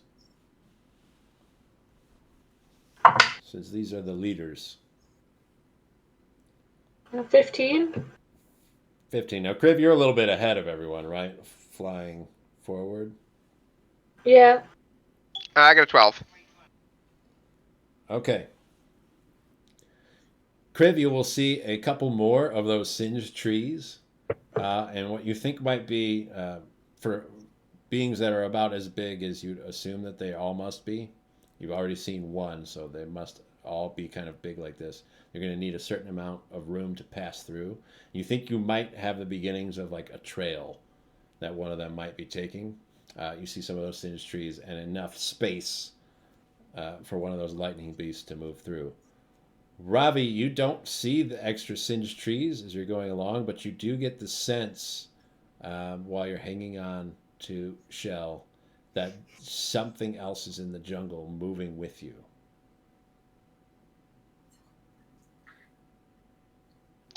Guys, there's something else here other than just us. Is Shell just like Benny Hill running in circles with Robbie around everyone else? She's not entirely perturbed by Ravi hanging on to her. Shell's relationship with Ravi is nearly non-existent. So her concern with his presence is minimal. But is she calm or does she have the zoomies? She's walking cautiously. She's not Okay. moving very quickly. She's kind of like an animal that would move through, the wild somewhere. She's got her head on a swivel. She's looking around for predators or anything, prey, I guess, in Shell's case. At the sight or the sense that there's something else, I'm going to cautiously try to put my hand near the thing and then fall to the ground. So you hear a loud clanging as Ravi hits the ground in his armor. Shell slows down. What'd you say, Hazrate? I didn't hear you. I said, can you do anything quietly? No. I'm quiet for like 20 minutes a day. The 10 minutes I take on my armor, and then the 10 minutes after I take it off. That's it. Criv, as you notice, the rest of your party slow down considerably. Do you want to keep pressing forward, or do you want to double back to get closer to them again? I want to try to keep going forward a little bit, but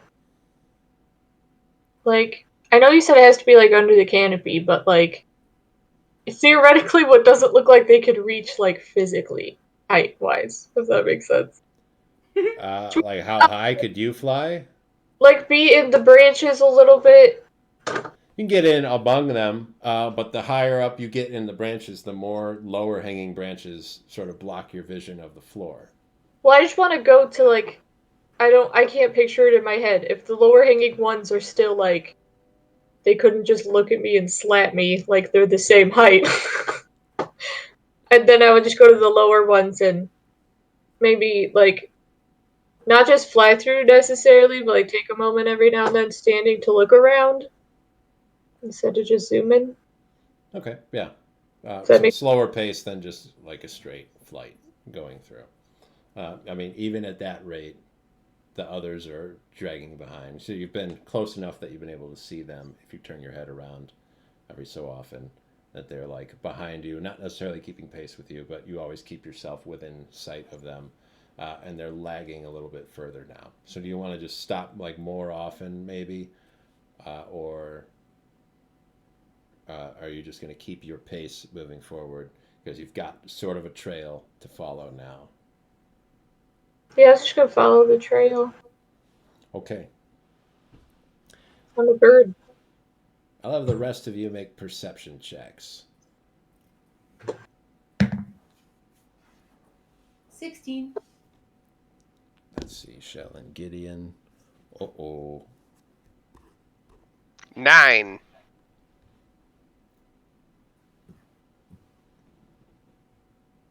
That is 17 plus my perception. That is 5. 22. Okay. Shell and Arvistan. I've got the best rolls here. So describe what you're seeing, Arvistan. You are being pursued. There's some sort of predator in the jungle closing in on your position. Do I distinguish what it is? You can hear it. It sounds large. Do I know where it's coming from? It's coming from multiple directions. There must be more than one.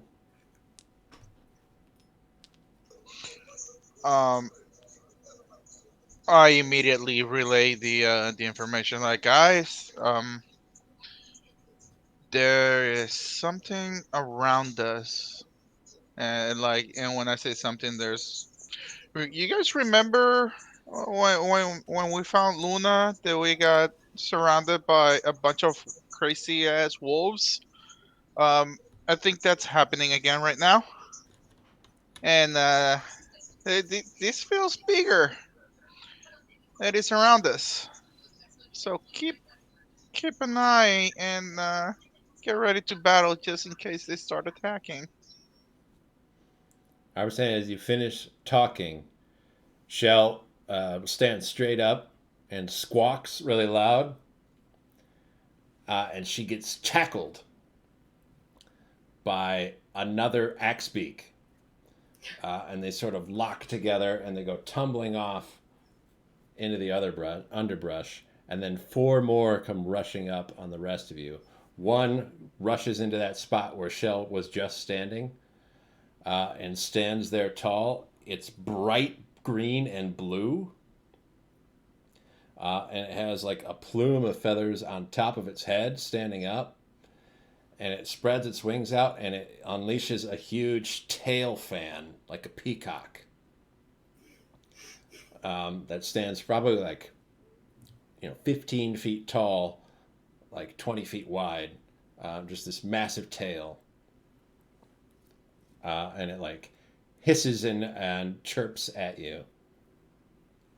And I'd like you guys to roll initiative as I describe to Kriv Oh boy. what they are seeing as they move forward. The frequency of those singed trees increases.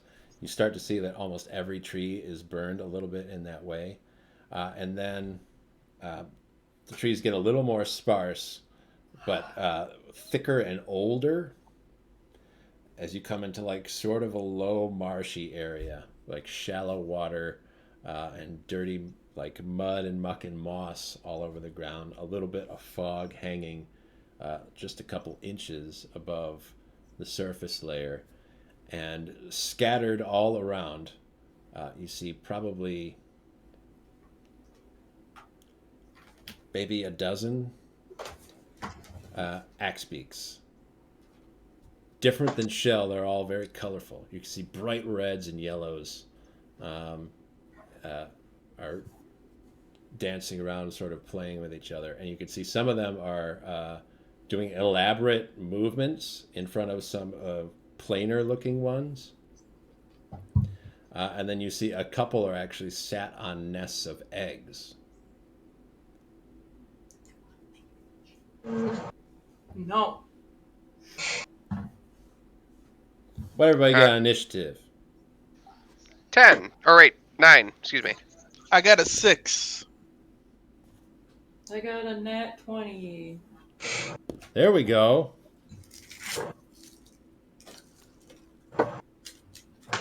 Okay. And then Gideon is there. So we got a 6. What did Iverson have? I got a 6. What did Robbie have? 9. 9. Perfect. Okay, Hazrate, what do you want to do? You've got one big colorful axebeak with its big tail plume. The rest of them have more color than Shell has, but they're a lot more drab than that big one that's standing in front of you. And he's like right in front of me. He is, yeah. Well, that's not cool, buddy.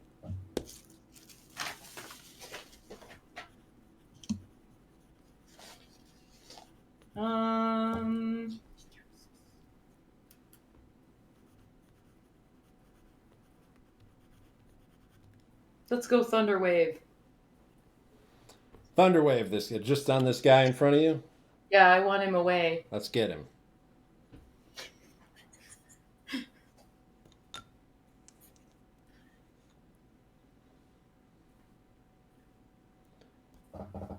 He's got...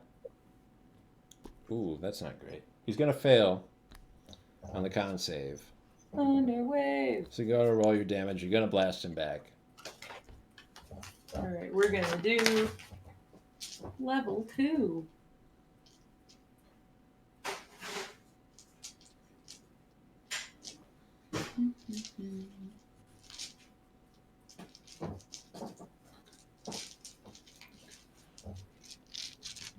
Kriv, is there anything that you're interested in doing? Finding this little flock of axebeaks?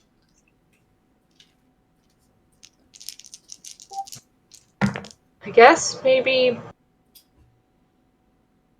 sit a few minutes to see if I get an idea of like how many are there. Okay. You'll perch. 19? Okay. You deal 19 points of damage. This thing will go blasting back 10 feet. Sort of flooded, closes up those tail feathers really quick. And puts the feathers on top of its head back down as it gets a little more serious about the threat that's going on in front of it. You're not easy prey.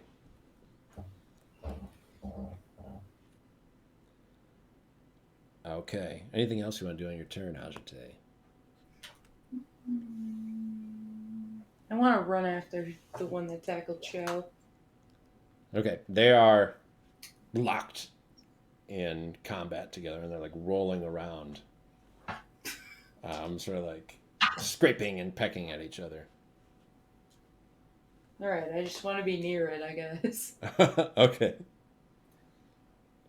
The axebeaks will go next. They are going to attempt a strike. Synchronized movement. Who looks the weakest? Arvistan's hanging out with a big lion wolf man and a regular wolf. So that feels like more of a pack mentality. Ravi looks out of place. They're probably going to try to get Ravi. So 4 axebeaks are going to jump you, Ravi. Sounds about right.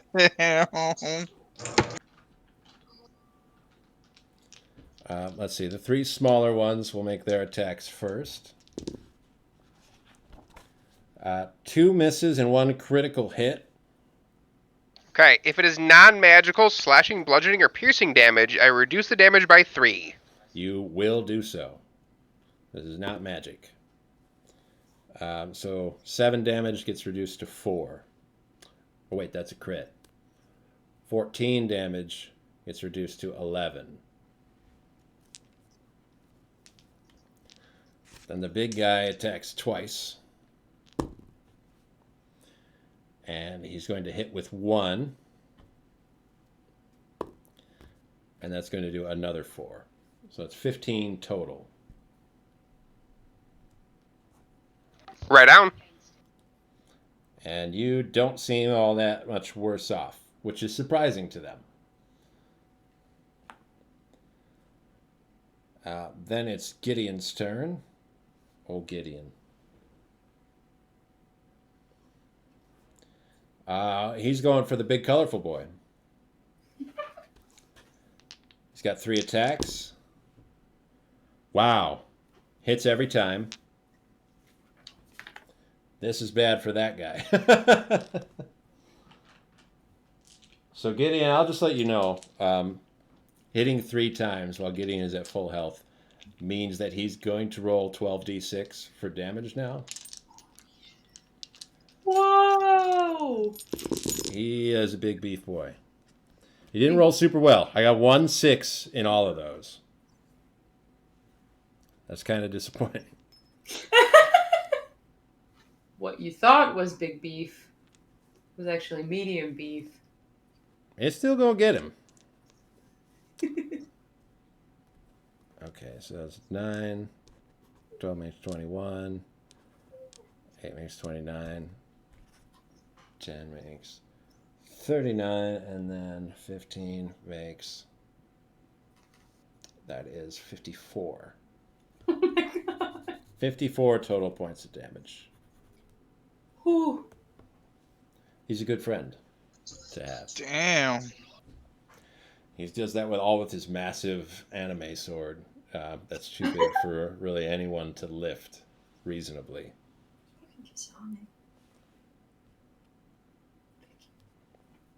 Shell is next. She kicks off the axebeak that tackled her. You can see that they've done superficial damage to one another. They sort of torn out each other's feathers in a couple places. But they haven't really attacked one another or hurt one another in any super meaningful way. Then it's Ravi's turn.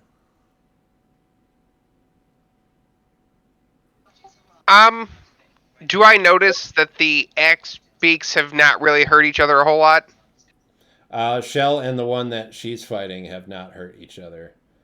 But they did attack you. Yeah, I'll use my mace on whatever the closest one is. Okay, let's go for one of those more drab-looking ones.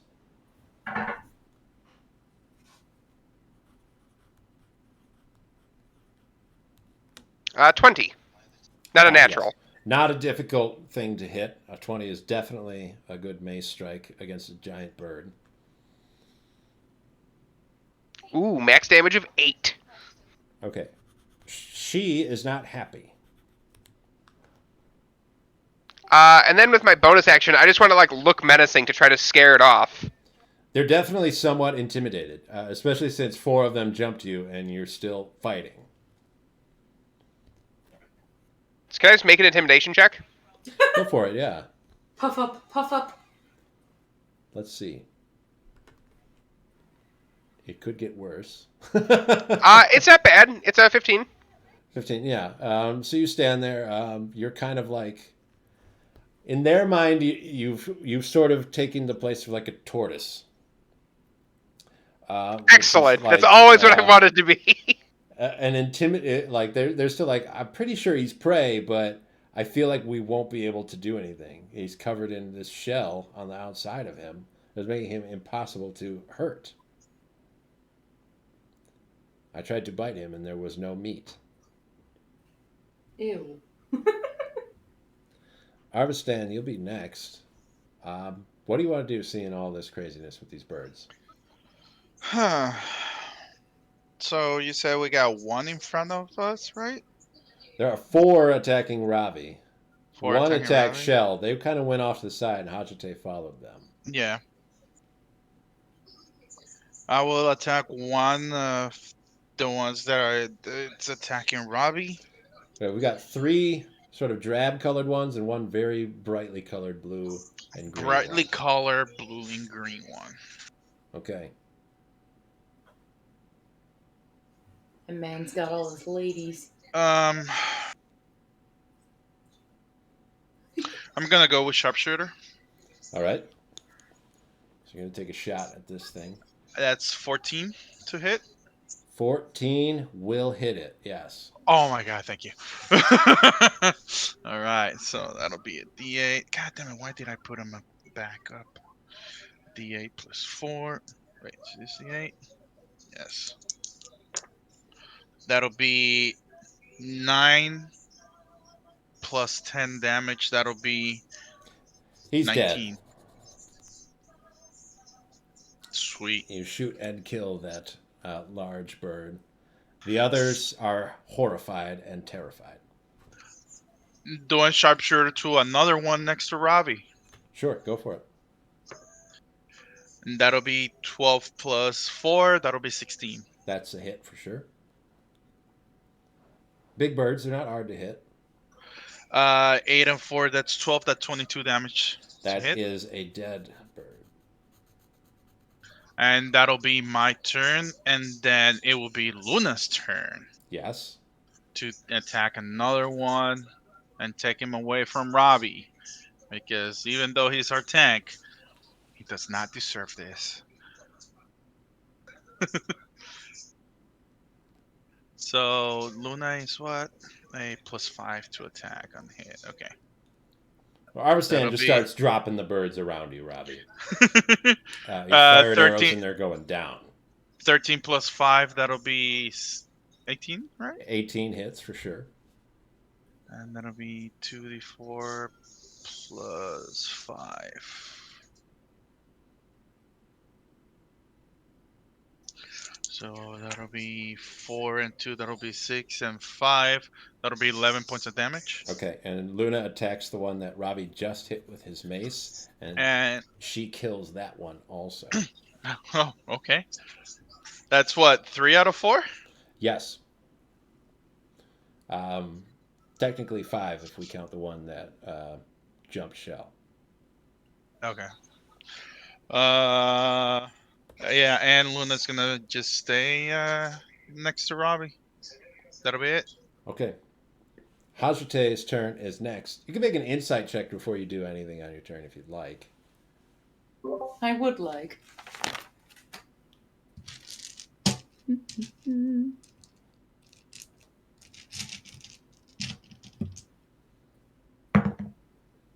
$17?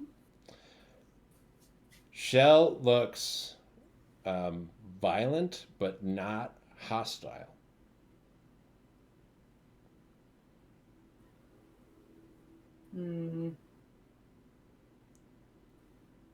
Neither of them look like they're gonna kill. You don't seem to think that they will. Now, there's tension for sure. It's really it's a scary place to be. You wouldn't want to be standing between them right now. But you don't get the sense that they're actually going to strike at each other again.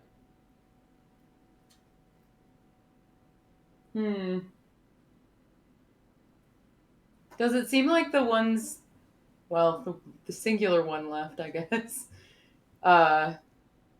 is looking to continue to be hostile? You don't think so. But you don't know him as well as Shell either. Well, besides the one that's by Shell, there's one more, right? There's the one by Shell, that's the one you're focused on. There is another one, a sort of like drab-colored one by Ravi. That's kind of going on behind you. She looks like she's going to run away at the first opportunity. Then I'm not going to fight. Okay. On the axebeaks turn, the two remaining axebeaks. The female axebeak next to Ravi disengages and runs away as quickly as possible. The one by Shell and Hazrate, who is another large, brightly colored one. This one is bright red with a yellow near its cheeks. And then it's got a black end on its beak, but white up on the sides of its beak. Also turns and runs away, uses half of its movement, turns around and looks at Shell, and does a loud squawk, and then turns and continues to run the rest of the way.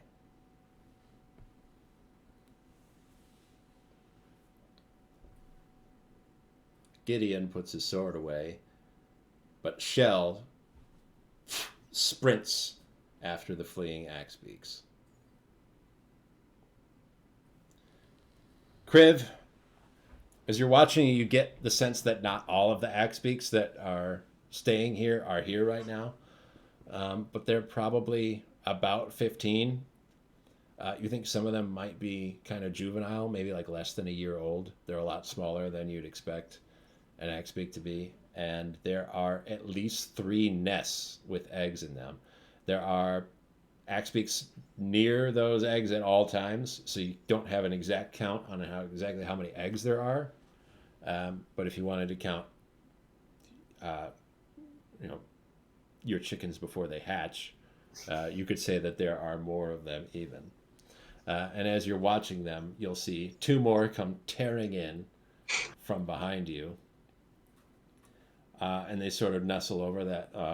A drab one comes running in and goes over towards one of the nesting axebeaks, and they sort of nuzzle together. You can see that one is like tremoring, shaking, tucked in next to the mother sitting on the nest.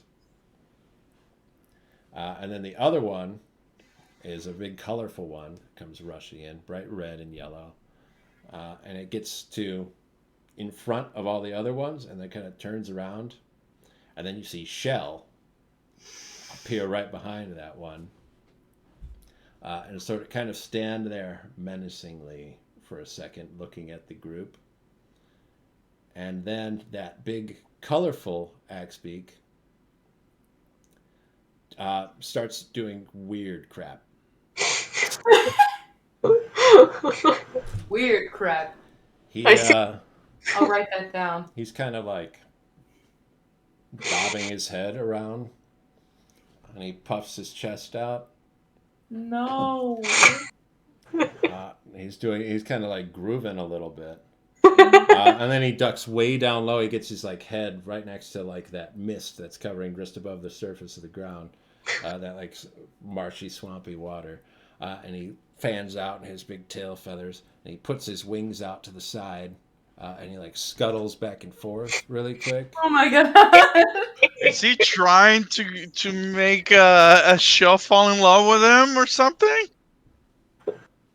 Yes. A mating dance? He struts around. You can see him. He stands up really tall and like puts himself up on the tips of his toes, and he picks his feet up really high as he's kind of like walks around. And you can see Shell at the same time watching him. Kriv, I'd like you to make an insight check. This is like, I know I've accidentally third wheeled a lot. This is maybe the weirdest one. Is it my turn to attack? I would like to kill him. It's a nat one. I go before you, sir. Damn it! Did you say a nat 1? Yeah. Oh! I always You roll literally so bad cannot if tell Shell what's is happening. involved at all. When you look at Shell, she's got murder in her eyes. It looks like she's probably going to kill this entire flock of axebeaks. Murder. Yes. Does anyone else follow Shell as she takes off after the axebeaks? I will start jogging a little bit after her, and I will call out, "Do not kill the axebeaks! I wasn't trying to actually fight them. It's why I didn't bring out my sword. The changes making to my armor, they protect me a lot more." Arvistan slowly puts his arrows back into his quiver. Oh. Oops. Luna, with a mouthful of feathers, just quickly spits them out to the side. Luna, don't worry about it. You can continue eating. It's too late. Gideon will follow you, Ravi. Does anyone else want to jog behind Ravi? Yeah. I'm gonna I mean, sigh tiredly and follow behind. yeah, everybody. Luna, let's go. Leave the bird there. We'll come back for it. Okay. You'll come to what's not really a clearing, but the trees are spaced a bit further apart and they look older. You'll see what I described for Crib earlier, that there's this kind of like mist hanging over this marshy ground, and that there are nests and a little over a dozen axebeaks kind of milling about here. As you guys step through into their vision, they become defensive over the nests, but they don't approach you. As you can see, the ones that are sitting on eggs hunker down over top of them, and the others kind of encircle those to try to put the eggs in the center and make kind of like a semicircle ring facing towards the rest of you. Is it like chickens? How chickens like puff up and like. They're pretty puffed, yeah. There's you can see that the one that Shell was fighting earlier is sort of running around, and Shell is chasing after it. What? Does it look like she want to fight? You can make another insight check, Hazrate. Sure. I have no idea. It's a 5. You've known Shell for a long time. She's got two moods. Fight or angry. Oh. It's hard to tell the difference sometimes. You think you're seeing angry right now, but it's really slight.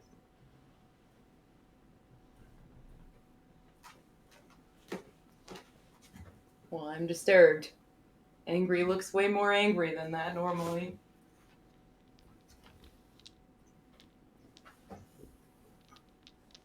Just gonna watch. I don't want to involve myself in whatever the hell that is. Yeah, the rest of the axebeaks are very nervous at everyone's approach. And while some of them are large, most of them are, there was that big blue and green one that was attacking Ravi, but most of them aren't anywhere near that size.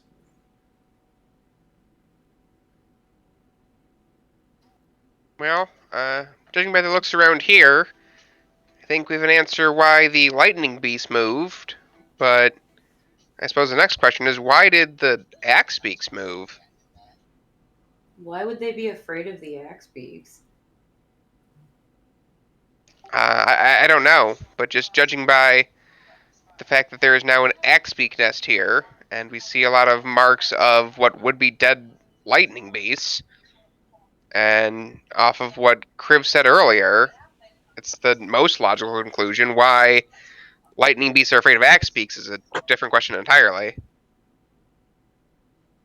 Hmm.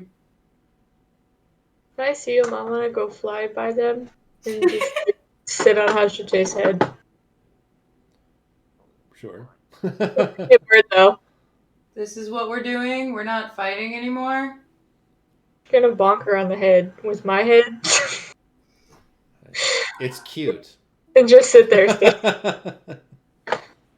Try to make like a literal like bird's nest out of your hair. Oh, that's Okay. less cute. It hurts. Is Stop. that axebeak still dancing? Not dancing anymore, no. Oh. Shell and that axebeak are kind of running off out of your immediate vision. Oh, okay, I was about to say, like, as soon as I see the axebeak dancing, I started doing the same, like, hey, that's cool. You're gonna mimic the dancing bird. I was, but it's not there anymore. So I would have loved for. Are there other birds doing that? There aren't any other dancing birds. That's very sad. I will turn towards Chrysote and Yeah. A shit bird. you gonna say Um, Chrysote? yeah, because they are one right now. Okay, that is true. They are one right now. Question for you, Kriv. I know you can't really like answer nothing, but I don't suppose that you'd be willing to unbird to talk to these guys and see if it's possible that something happened to their original like home, would you? I wouldn't transform back on Hazate's head though. That I don't know if I'd rather the bird not be on my head. Hazrate, how much can you squat? What? Squat. How much can you squat? None. Oh, Exercise. well that's not good. Kriv probably weighs more than none when not in bird form. Yeah. Bird weighs more than me. I'm gonna just hop up and down on her head for a second while I think about it. Sure. Because I gotta think, because I'm having a little bird vacation right now. You start like doing like that on her head, like Yeah. Yeah, the bird equivalent of like making biscuits, yeah. They are very excitable, though. I'll give them that. Not that I blame them. If I could fly, I would also be very excitable. Yep. I guess so.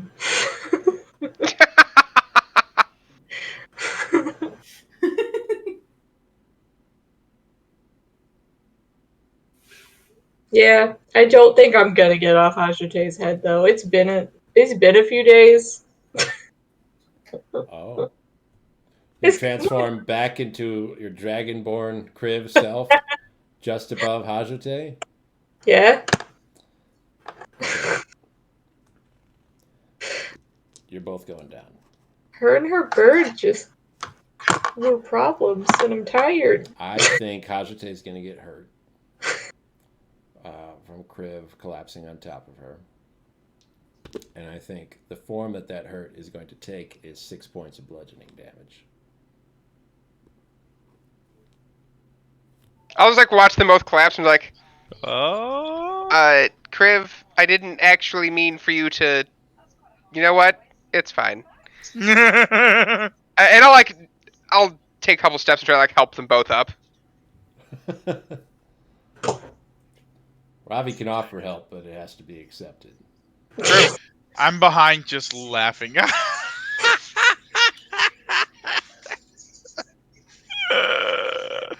Nope. I'm having fun as a bird, but someone can't control their bird. Gideon is not letting Ravi be the only person to help you up, so he's obviously coming over to help both of you also. He doesn't know that, I mean, as far as he knows, that's the only way Kriv can not be a bird is over top of somebody. And he's not really sure how this works.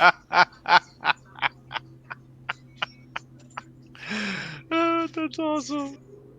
I'm gonna get up. I sure hope you're done throwing your tantrum. And then follow off after the birds. All right. Are you Kriv? like running Hazarte or just kind of like stomping away? Yeah, no, I'm mad. This is Shell specifically that you're going after? Yeah. Okay. So you have to take off. Kriv, who are you gonna let help you up? Anybody? Whoever, I guess. You got two hands. I know. I guess Yeah, everyone. quicking's important. Two gentlemen that have offered their It'll change assistance. the journey. So one hand on Ravi takes one of your hands, and then Gideon supports you on the other side. We're gonna make this a more difficult process. Wait, what about my hand? Yeah, it's like pushing from behind.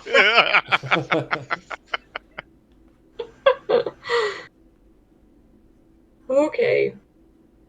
Well, try not to look aggressive.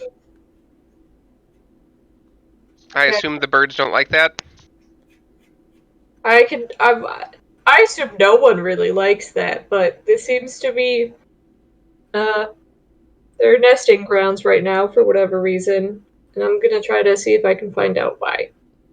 So long as no one kills them, preferably. Gideon's gonna lie down to try to Yes. look as unaggressive as possible. Say, oh, it's wet. Careful, everyone. Wow.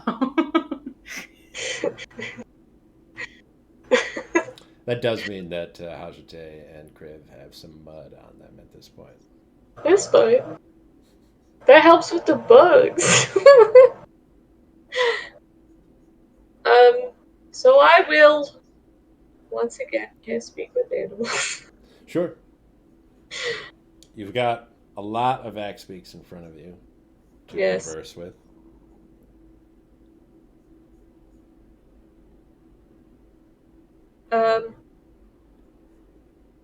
I want to step just like 2 steps in front of my friends, but hands up, Sure. got nothing. They puff a little bit more and kind of close ranks a little bit tighter.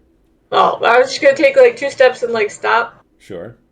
and then just try to call out. Go. We mean you no harm. These aren't your grounds, though. Why did you come here?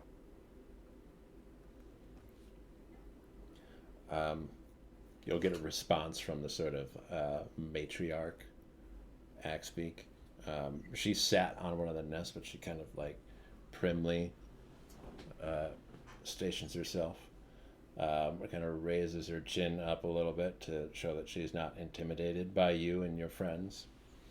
And she's got young that she's taking care of, so she sits there, very prim and proper. And she says, "We used to nest here too."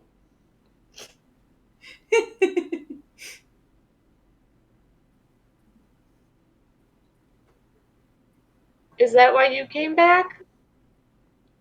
Generations ago, we had our nests in this little clearing. And those big beasts come and drive us out. So, we came and took it back.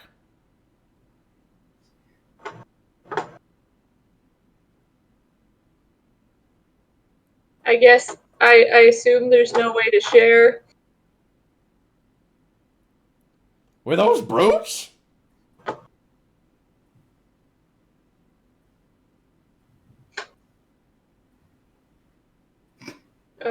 Yeah, can I just repeat, I guess, a little bit back to my friends, not turning necessarily, but not talking in bird? Sure. Everyone but Hazrate is still there behind you. Yeah, that's fine. Any ideas, guys?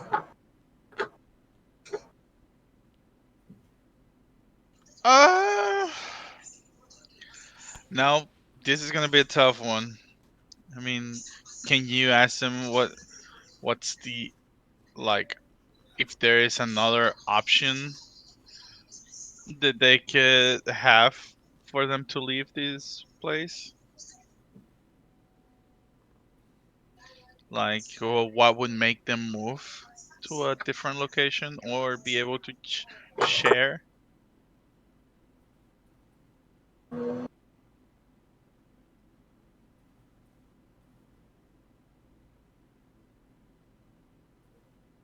Try to call out and bird again. Right. Give us your message. Speak to the birds. What happened to your home when you were driven out before you came back? Why did you leave there? Well, it wasn't as nice as this one. Lots of flat ground here. Plenty of space for the young'uns to run around.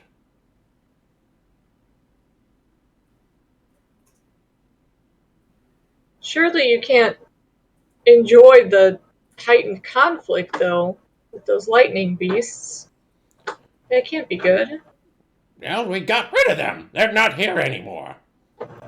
They're not far. As long as they're not bothering us, they can go wherever they want.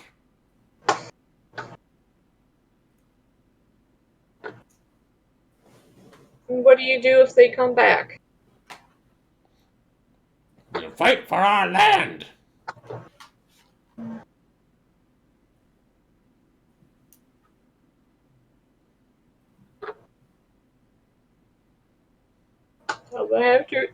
I repeat back to friends. I don't know. I gotta remember that they can't hear things sometimes.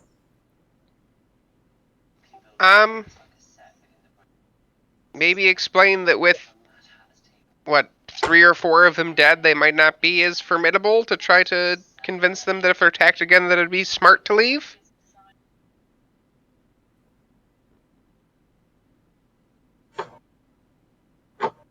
Did you guys kill some? Is that what you're telling me, Robbie? Or do you want me to tell them you guys killed some?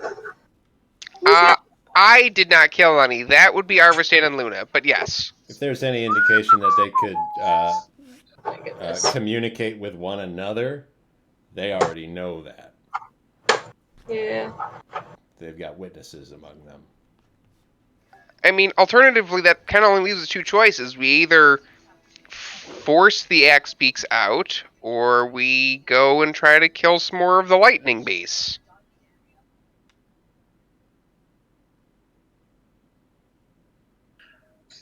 How are we going to be able to force them out? What do you think? I mean, the best way was just with threats of violence. I mean, you did literally kill 3 of them in, less than 10 seconds, so I think if you're like, hey, you need to leave, or we will kill all of you, they will probably leave, maybe? Question mark? Or maybe if we could find Shell and have Shell talk to them, I don't know. What if they don't, though? Are we really gonna kill more creatures today to decide? We decide who gets this land? We just got here. Well, I mean, the alternative is letting the lightning beasts keep attacking the villagers. That is not an option. I know. I mean, we're kind of between a rock and a hard place. I don't like any of the options either, but those are unfortunately our options. Yep.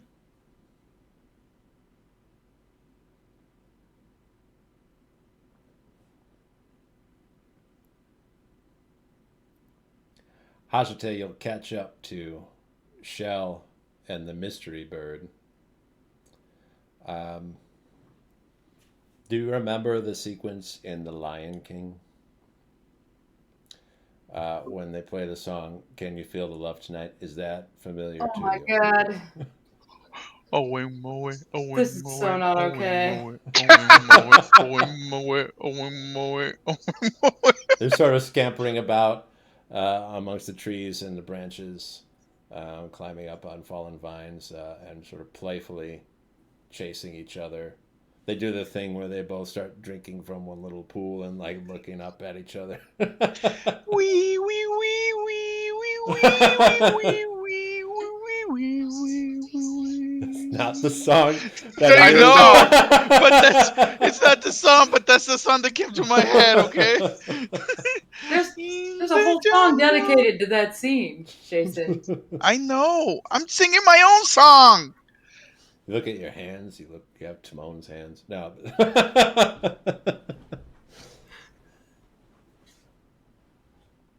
That's the scene that you see when you find them, or something comparable. That's fun. Do you have any input on that, or do you just watch them? That's weird.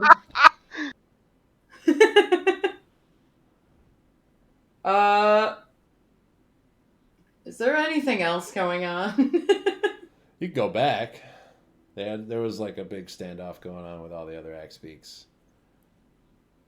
in your party, but with what's going on with these guys, they seem pretty focused on one another. Gross, yeah. I'm gonna leave. Okay. Birds.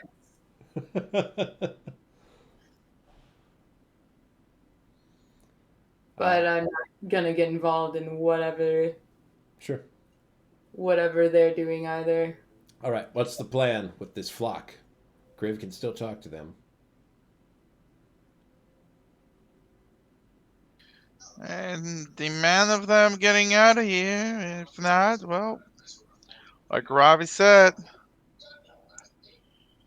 force has to be applied. I think you just try to tell them what could be the consequences of their actions. Where is Shell? Is she fighting that big one? Where'd you come back without her? Hazrate has not returned fully to the group. Never. She's keeping her distance for the moment.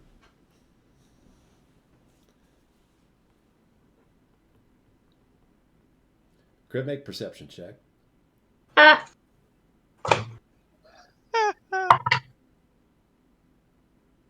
2 plus 6. 8.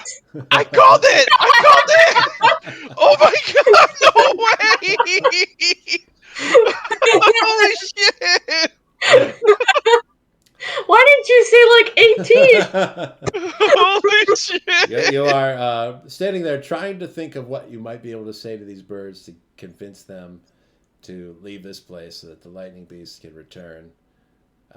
And what you will see with your 8 is all of them turn their heads to the left. And they look off to the side. Now I'll let Arvistan and Ravi make perception checks. That is a natural 20. Let's go with him because I got a 5. Beats an 8. Ravi, you hear sort of in the distance off to your right, past a bunch of trees in an area that you cannot see, a kind of bellowing noise.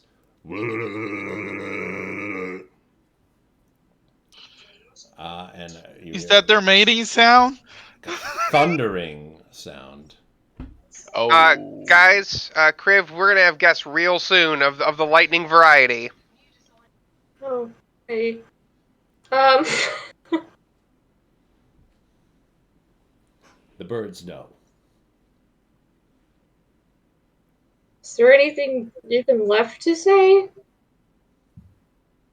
You guys are a little more diplomatic than I am. not me. I'm the one that just shoots and asks question after. You guys are all diplomats. Yeah. But only one of us can speak to the thing we're supposed to be being diplomatic with.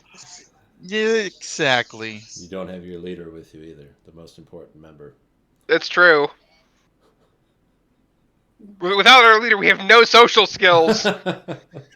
No standing with either of these groups right now. I'm just a person who walked in here. Okay. So I hear the thunder. Can I assume I also hear the thunder? Am I just zoning right now? Actually, Eventually, if you wait long enough, you'll start to hear it. Okay. Then I'll call out. Listen to that. They're already on their way back. Do you really think it's worth sticking around till they get here? Make a persuasion check. I like it. I like it. No. That's a nat 1. Plus, it doesn't matter. I don't know why I'm looking at that. Someone else should learn how to talk to animals. If I could. We've got to fight for what we have. There's no other option. But at the point, whenever you start fighting, you're gonna die, and then you won't have. You can't anything. understand him, Arvistan. You didn't understand them saying that, and they can't understand you saying it. Yeah, that is true. Never mind then. If you fight now, you'll have less to fight for later. If you leave now, we can distract them and you can get away. And go where? Nowhere's as good as this. Wherever you were before, if you're there and all together and not dead, that's probably better. I can't go back where we were. We can't support this many eggs.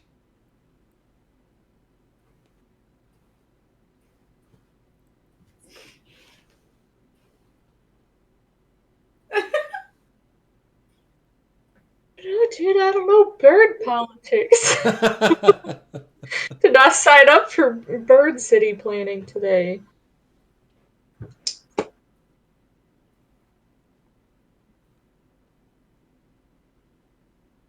guess I'll just try to talk backwards again to the group to be like, I don't think they're leaving. Where's Shell? I think the best course of action might just be let them fight it out. Let the winner have the nest, and if the lightning beast should happen to lose, we then try to talk to the remaining of them to go somewhere else. It might be the best bet, but we should have our group accounted for at least. Oh, that's right. I'll yell out, Hazrate! We got monsters incoming! Oh yeah, Hazrate! I remember. It's been 15 years since I last saw Hazrate. I guess I'll walk over there. I guess. So we got lightning beasts, and we got birds, and they're gonna fight. I'm saying we just let them fight it out, and if the lightning beasts lose, we try to talk to the remaining lightning beasts. What do you say? You want to watch an animal war? Where's Shell? The alternative is we get involved in an animal war. Oh yeah, where is Shell?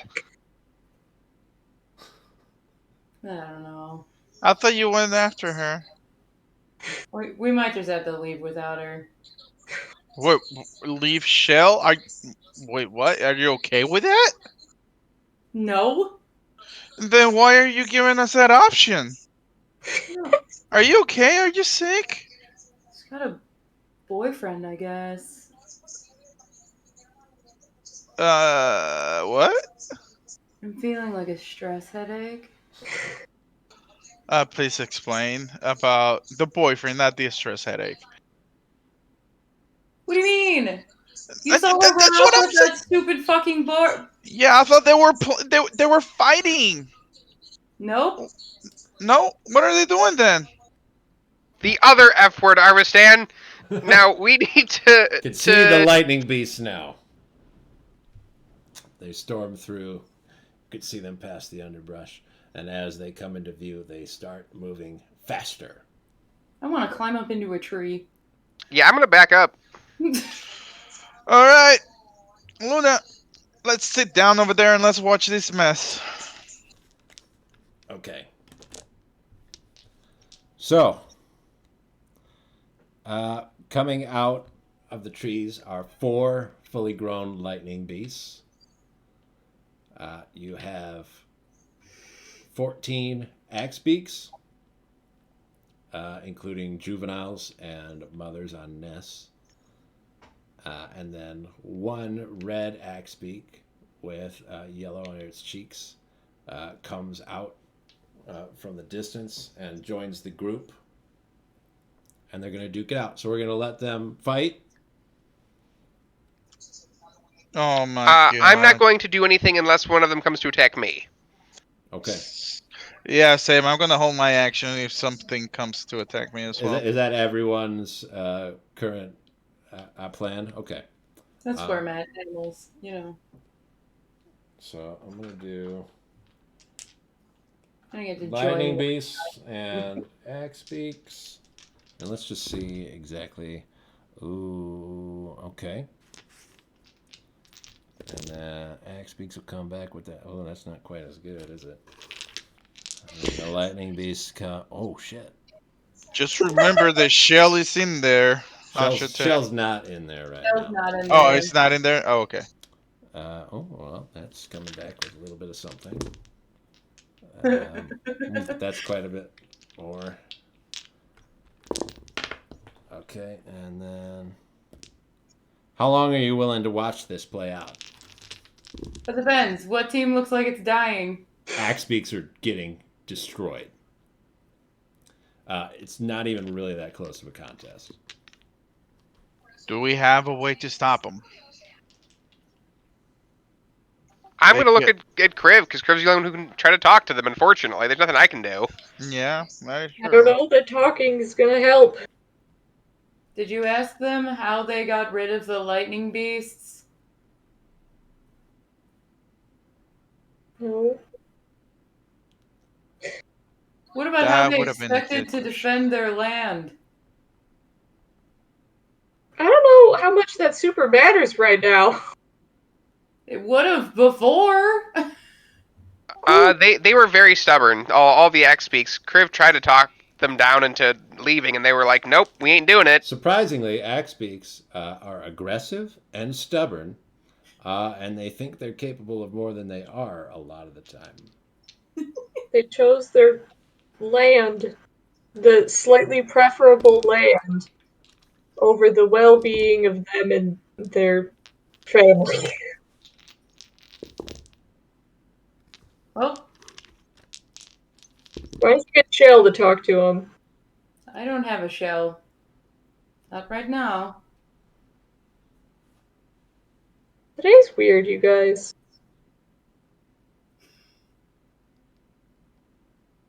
Well, yeah, I don't want to, I'm not here to interrupt nature. If things die, things die. Are we all in agreement? Gideon doesn't really have any say on this. He is sort of passe towards wild animals, the same as Hazrate's kind of, maybe not in as many words, but he's more concerned about the safety of the village, and if he thinks that however this plays out will eventually lead to the village being safe, he's not really concerned with exactly how it goes. Yeah, I'm still not going to step in or anything. It's not exactly fair to just be like, no, the X-Beaks are more important. Are you going to watch until the very end?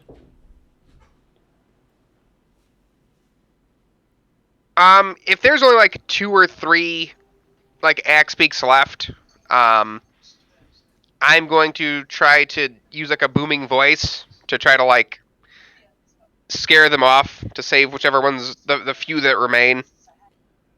You'll get down to 2 lightning beasts and 2 axebeaks, the matriarch axebeak that Kriv was speaking to, and the red and yellow axebeak with a broken leg.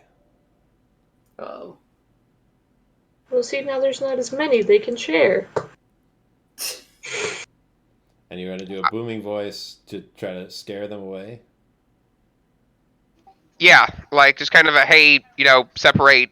It's done, and I will kind of move towards and point, in the other direction.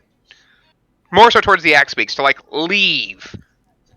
The matriarch axebeak will pick up 1 unbroken egg. A lot of them have been smashed already. And try to run away. The other axebeak can't run. His leg is broken. And the 2 remaining lightning beasts will smash the rest of the eggs into oblivion.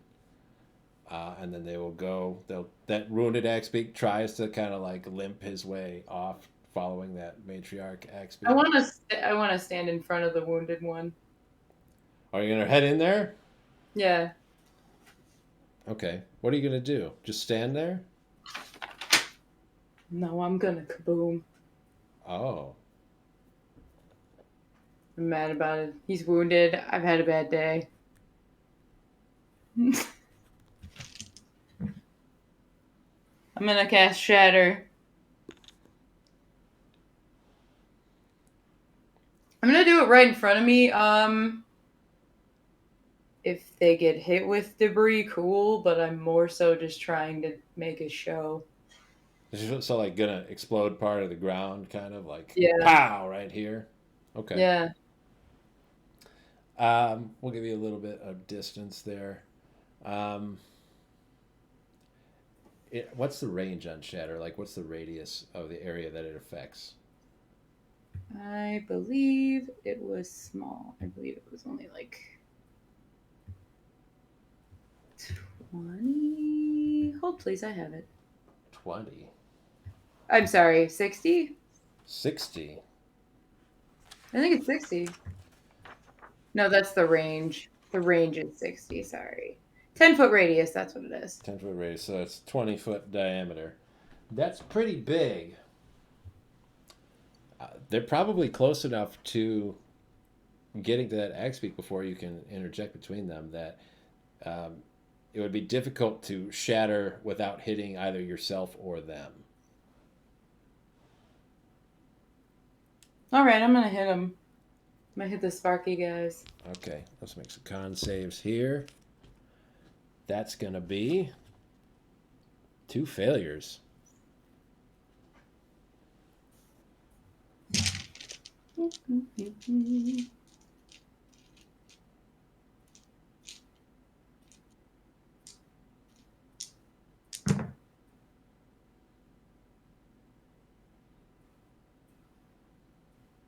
$17?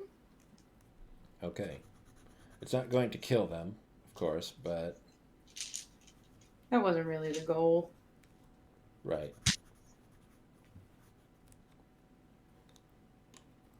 They'll bellow at you, sort of kind of do a low trumpeting sound through their short trunks.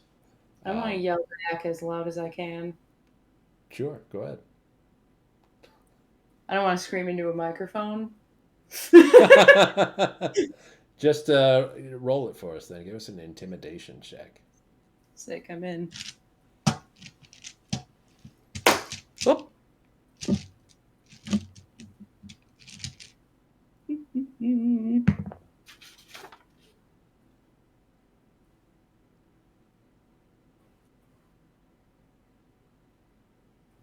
$24. Okay. They back down from you. The wounded axebeak moves slowly but is able to escape.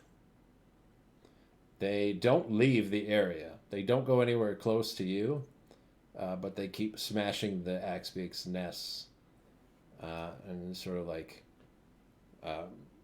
scraping everything down, and they like bed areas and like shake and roll around in the mud and spread these kind of electrical fields around. You'll see a couple of little ones come traipsing in from further out in the jungle, and a little lightning beast is probably the size of like Luna? But maybe not quite as big as Luna, but like, I don't know, like a Saint Bernard or something, like just a little bit smaller than a full big wolf, but like a big dog. They come rolling in, and they like hide behind the bigger ones away from you. You can see more lightning beasts are starting to go lumber their way back towards this area.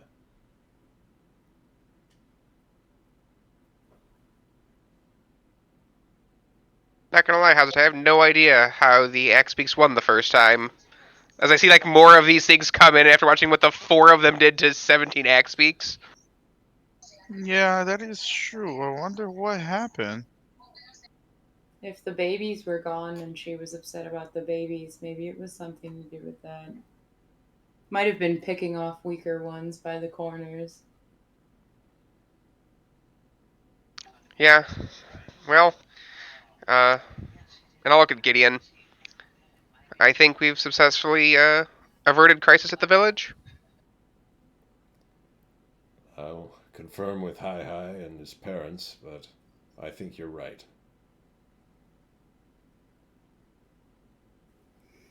Is everyone ready to go? I am. I want to pet one of the dead axebeaks. No more skulls for you.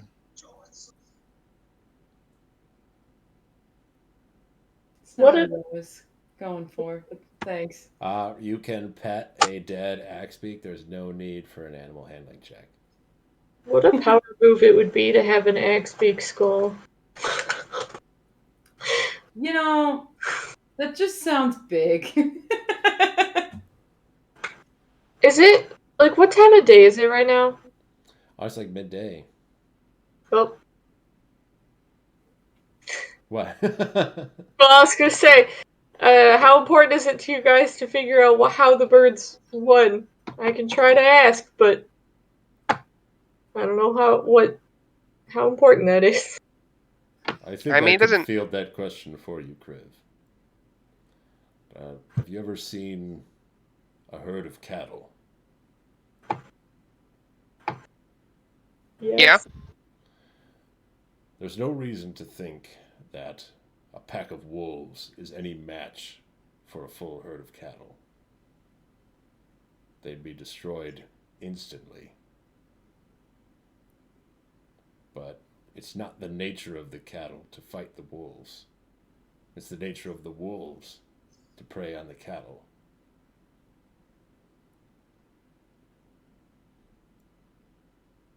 Lightning beasts aren't predators, Kriv. I don't know if that's been clear so far. Been a little hazy with our introduction to them, to be fair. They're powerful, but it's not their place to attack other creatures. Like a hippo. Like an angry hippo. I don't know what a hippo is, but I'm sure it's an apt comparison.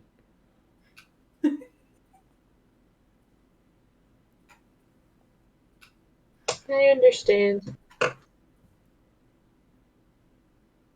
think. There's no right or wrong answer here, Kriv.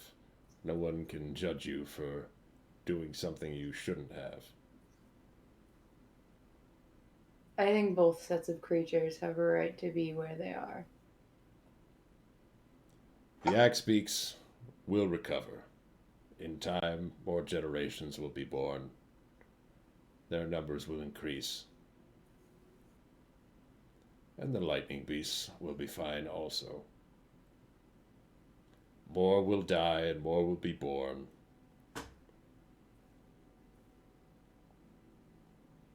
And I'm sure that's not the only pack of either of them. Most certainly not. It'd be horribly endangered if that were the case.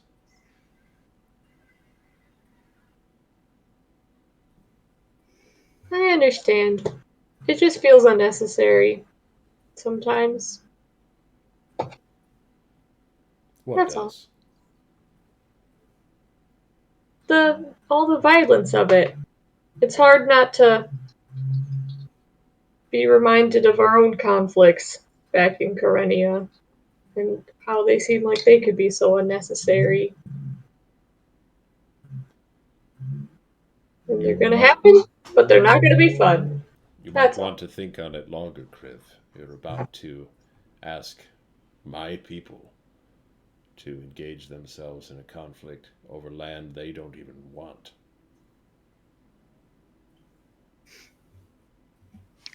I think at the very least we're just asking for materials. I personally, even as a long-standing citizen of Karenia, wouldn't begrudge you any ill will if you decided not to fight. But it is worth noting that if what we saw in the ocean is anything that can come, it's possible that the problems finding us are going to find you. I'm not a bird or a beast. I've got a mind, which is a blessing and a curse. And it means for me and for people like me, other people in Mochipa, survival's not the only reason to go to war. Will take convincing, but A it's lot. not as simple as somewhere to lay your eggs. Well, we'll deal with that when we get there. For now, we go onward? Yes, I know the way Yep. back if anyone wants to follow me. We could follow Ravi, of course, if you're confident that you'll... I know you wanted to find the way here. Oh, it's okay. Lead the way, Gideon. I trust you in this endeavor. I'll start trekking back towards the river. He at the very least knows the way to the river. He can eventually get you back to where you need to be. So Gideon will start walking back. What's your marching order? I would probably be near the front, close to Gideon. Okay. I want to be at the end. Gideon, then Ravi, then Kriv, Arvistan and Luna, Hazrate bringing up the rear. So you'll make your way back through. It wasn't that far into the jungle to get to where this clearing is. You were able to get there in less than half a day. You make your way back. The sun is still up when you get back to the river and back to the raft. The frogs push in to land next to the edge of the water so that everybody can get onto the raft without having to step in. They don't really know how water walking works, if you can still do that or not. So they don't risk it. They just give you the opportunity to get back on. Ghost is there. He doesn't know that anything happened. Classic Ghost. What a life he leads. Love me some Ghost. Everybody ready to go? Get on the raft? Yeah. Are you sure you don't want to go back for Shell? Yeah, she's still there. Are you sure? What's that gonna do? She's just coming with us for what? To just fight for us? Something she doesn't care about.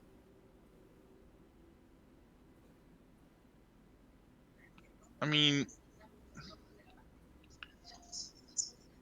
she's literally our companion, just like Luna is, just like Ghost is. But if that's your decision, I hope you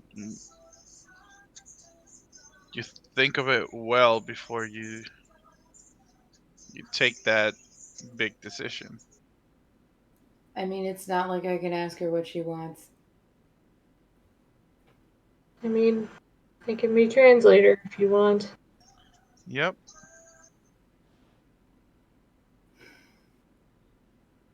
So are we going, or? Yeah. Did I just hear someone scream at me? Instead of squawking. That's your little frog guy. Yeah, that was a show. Well, I don't know what we're gonna walk in on. Let's just hit the hay. Okay, he'll put his big pontoon stick up on the bank, push the raft off into the river, and they'll start from the front and the back, poking their way, pushing up against the current.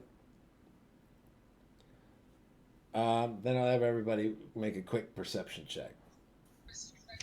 Here comes Shell running and gonna jump into the rowboat. Calling it. That's a 15 for me. That would be a 9. 17. 1 again. Okay. Ravi, you hear Burnt. something in the jungle Burn those dices. approaching you. Most of the rest of the people don't hear it, and they don't brace themselves as you do.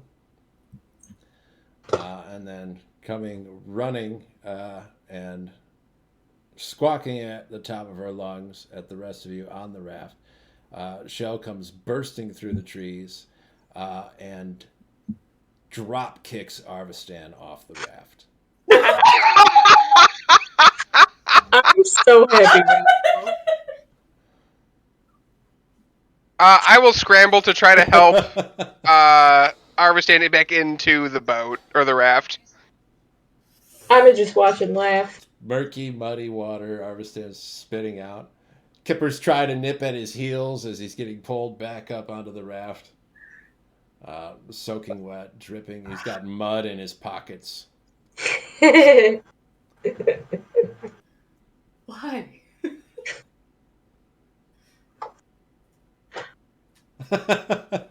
Oh no, he took his glasses off. They still a little Three Stooges routine for. And Hero was being the nice one that tried to convince her to freaking get you instead of leaving you. I am gonna laugh at that and fully support the behavior. This is. God! You alright, Arvistan?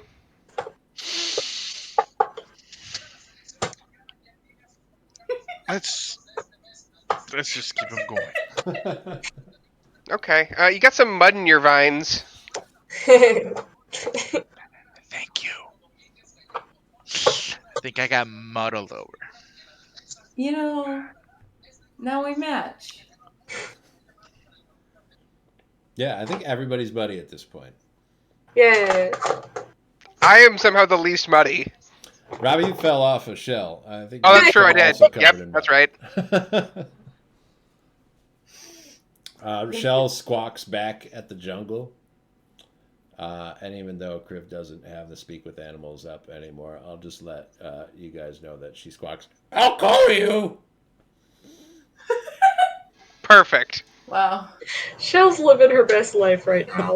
Boyfriend! Long distance boyfriend!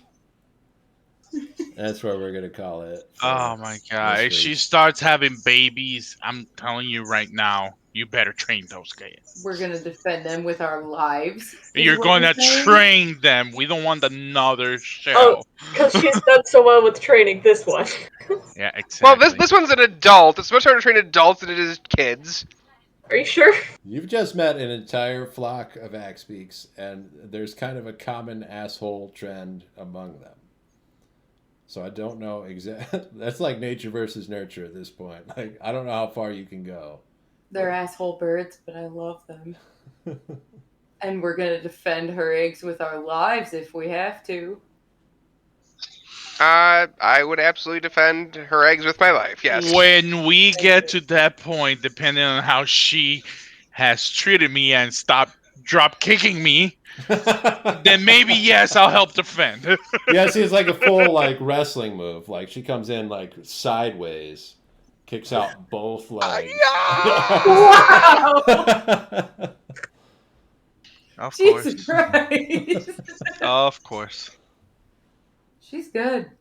I'll give her that. She's good. I think we're okay next week, and then we might have a few weeks off, maybe. But we're going to see how that turns out. But is everybody good for next week? Yep. Yep. Okay, sweet. Go further up the river next time. Till then, goodbye. Great job, everybody. Fantastic.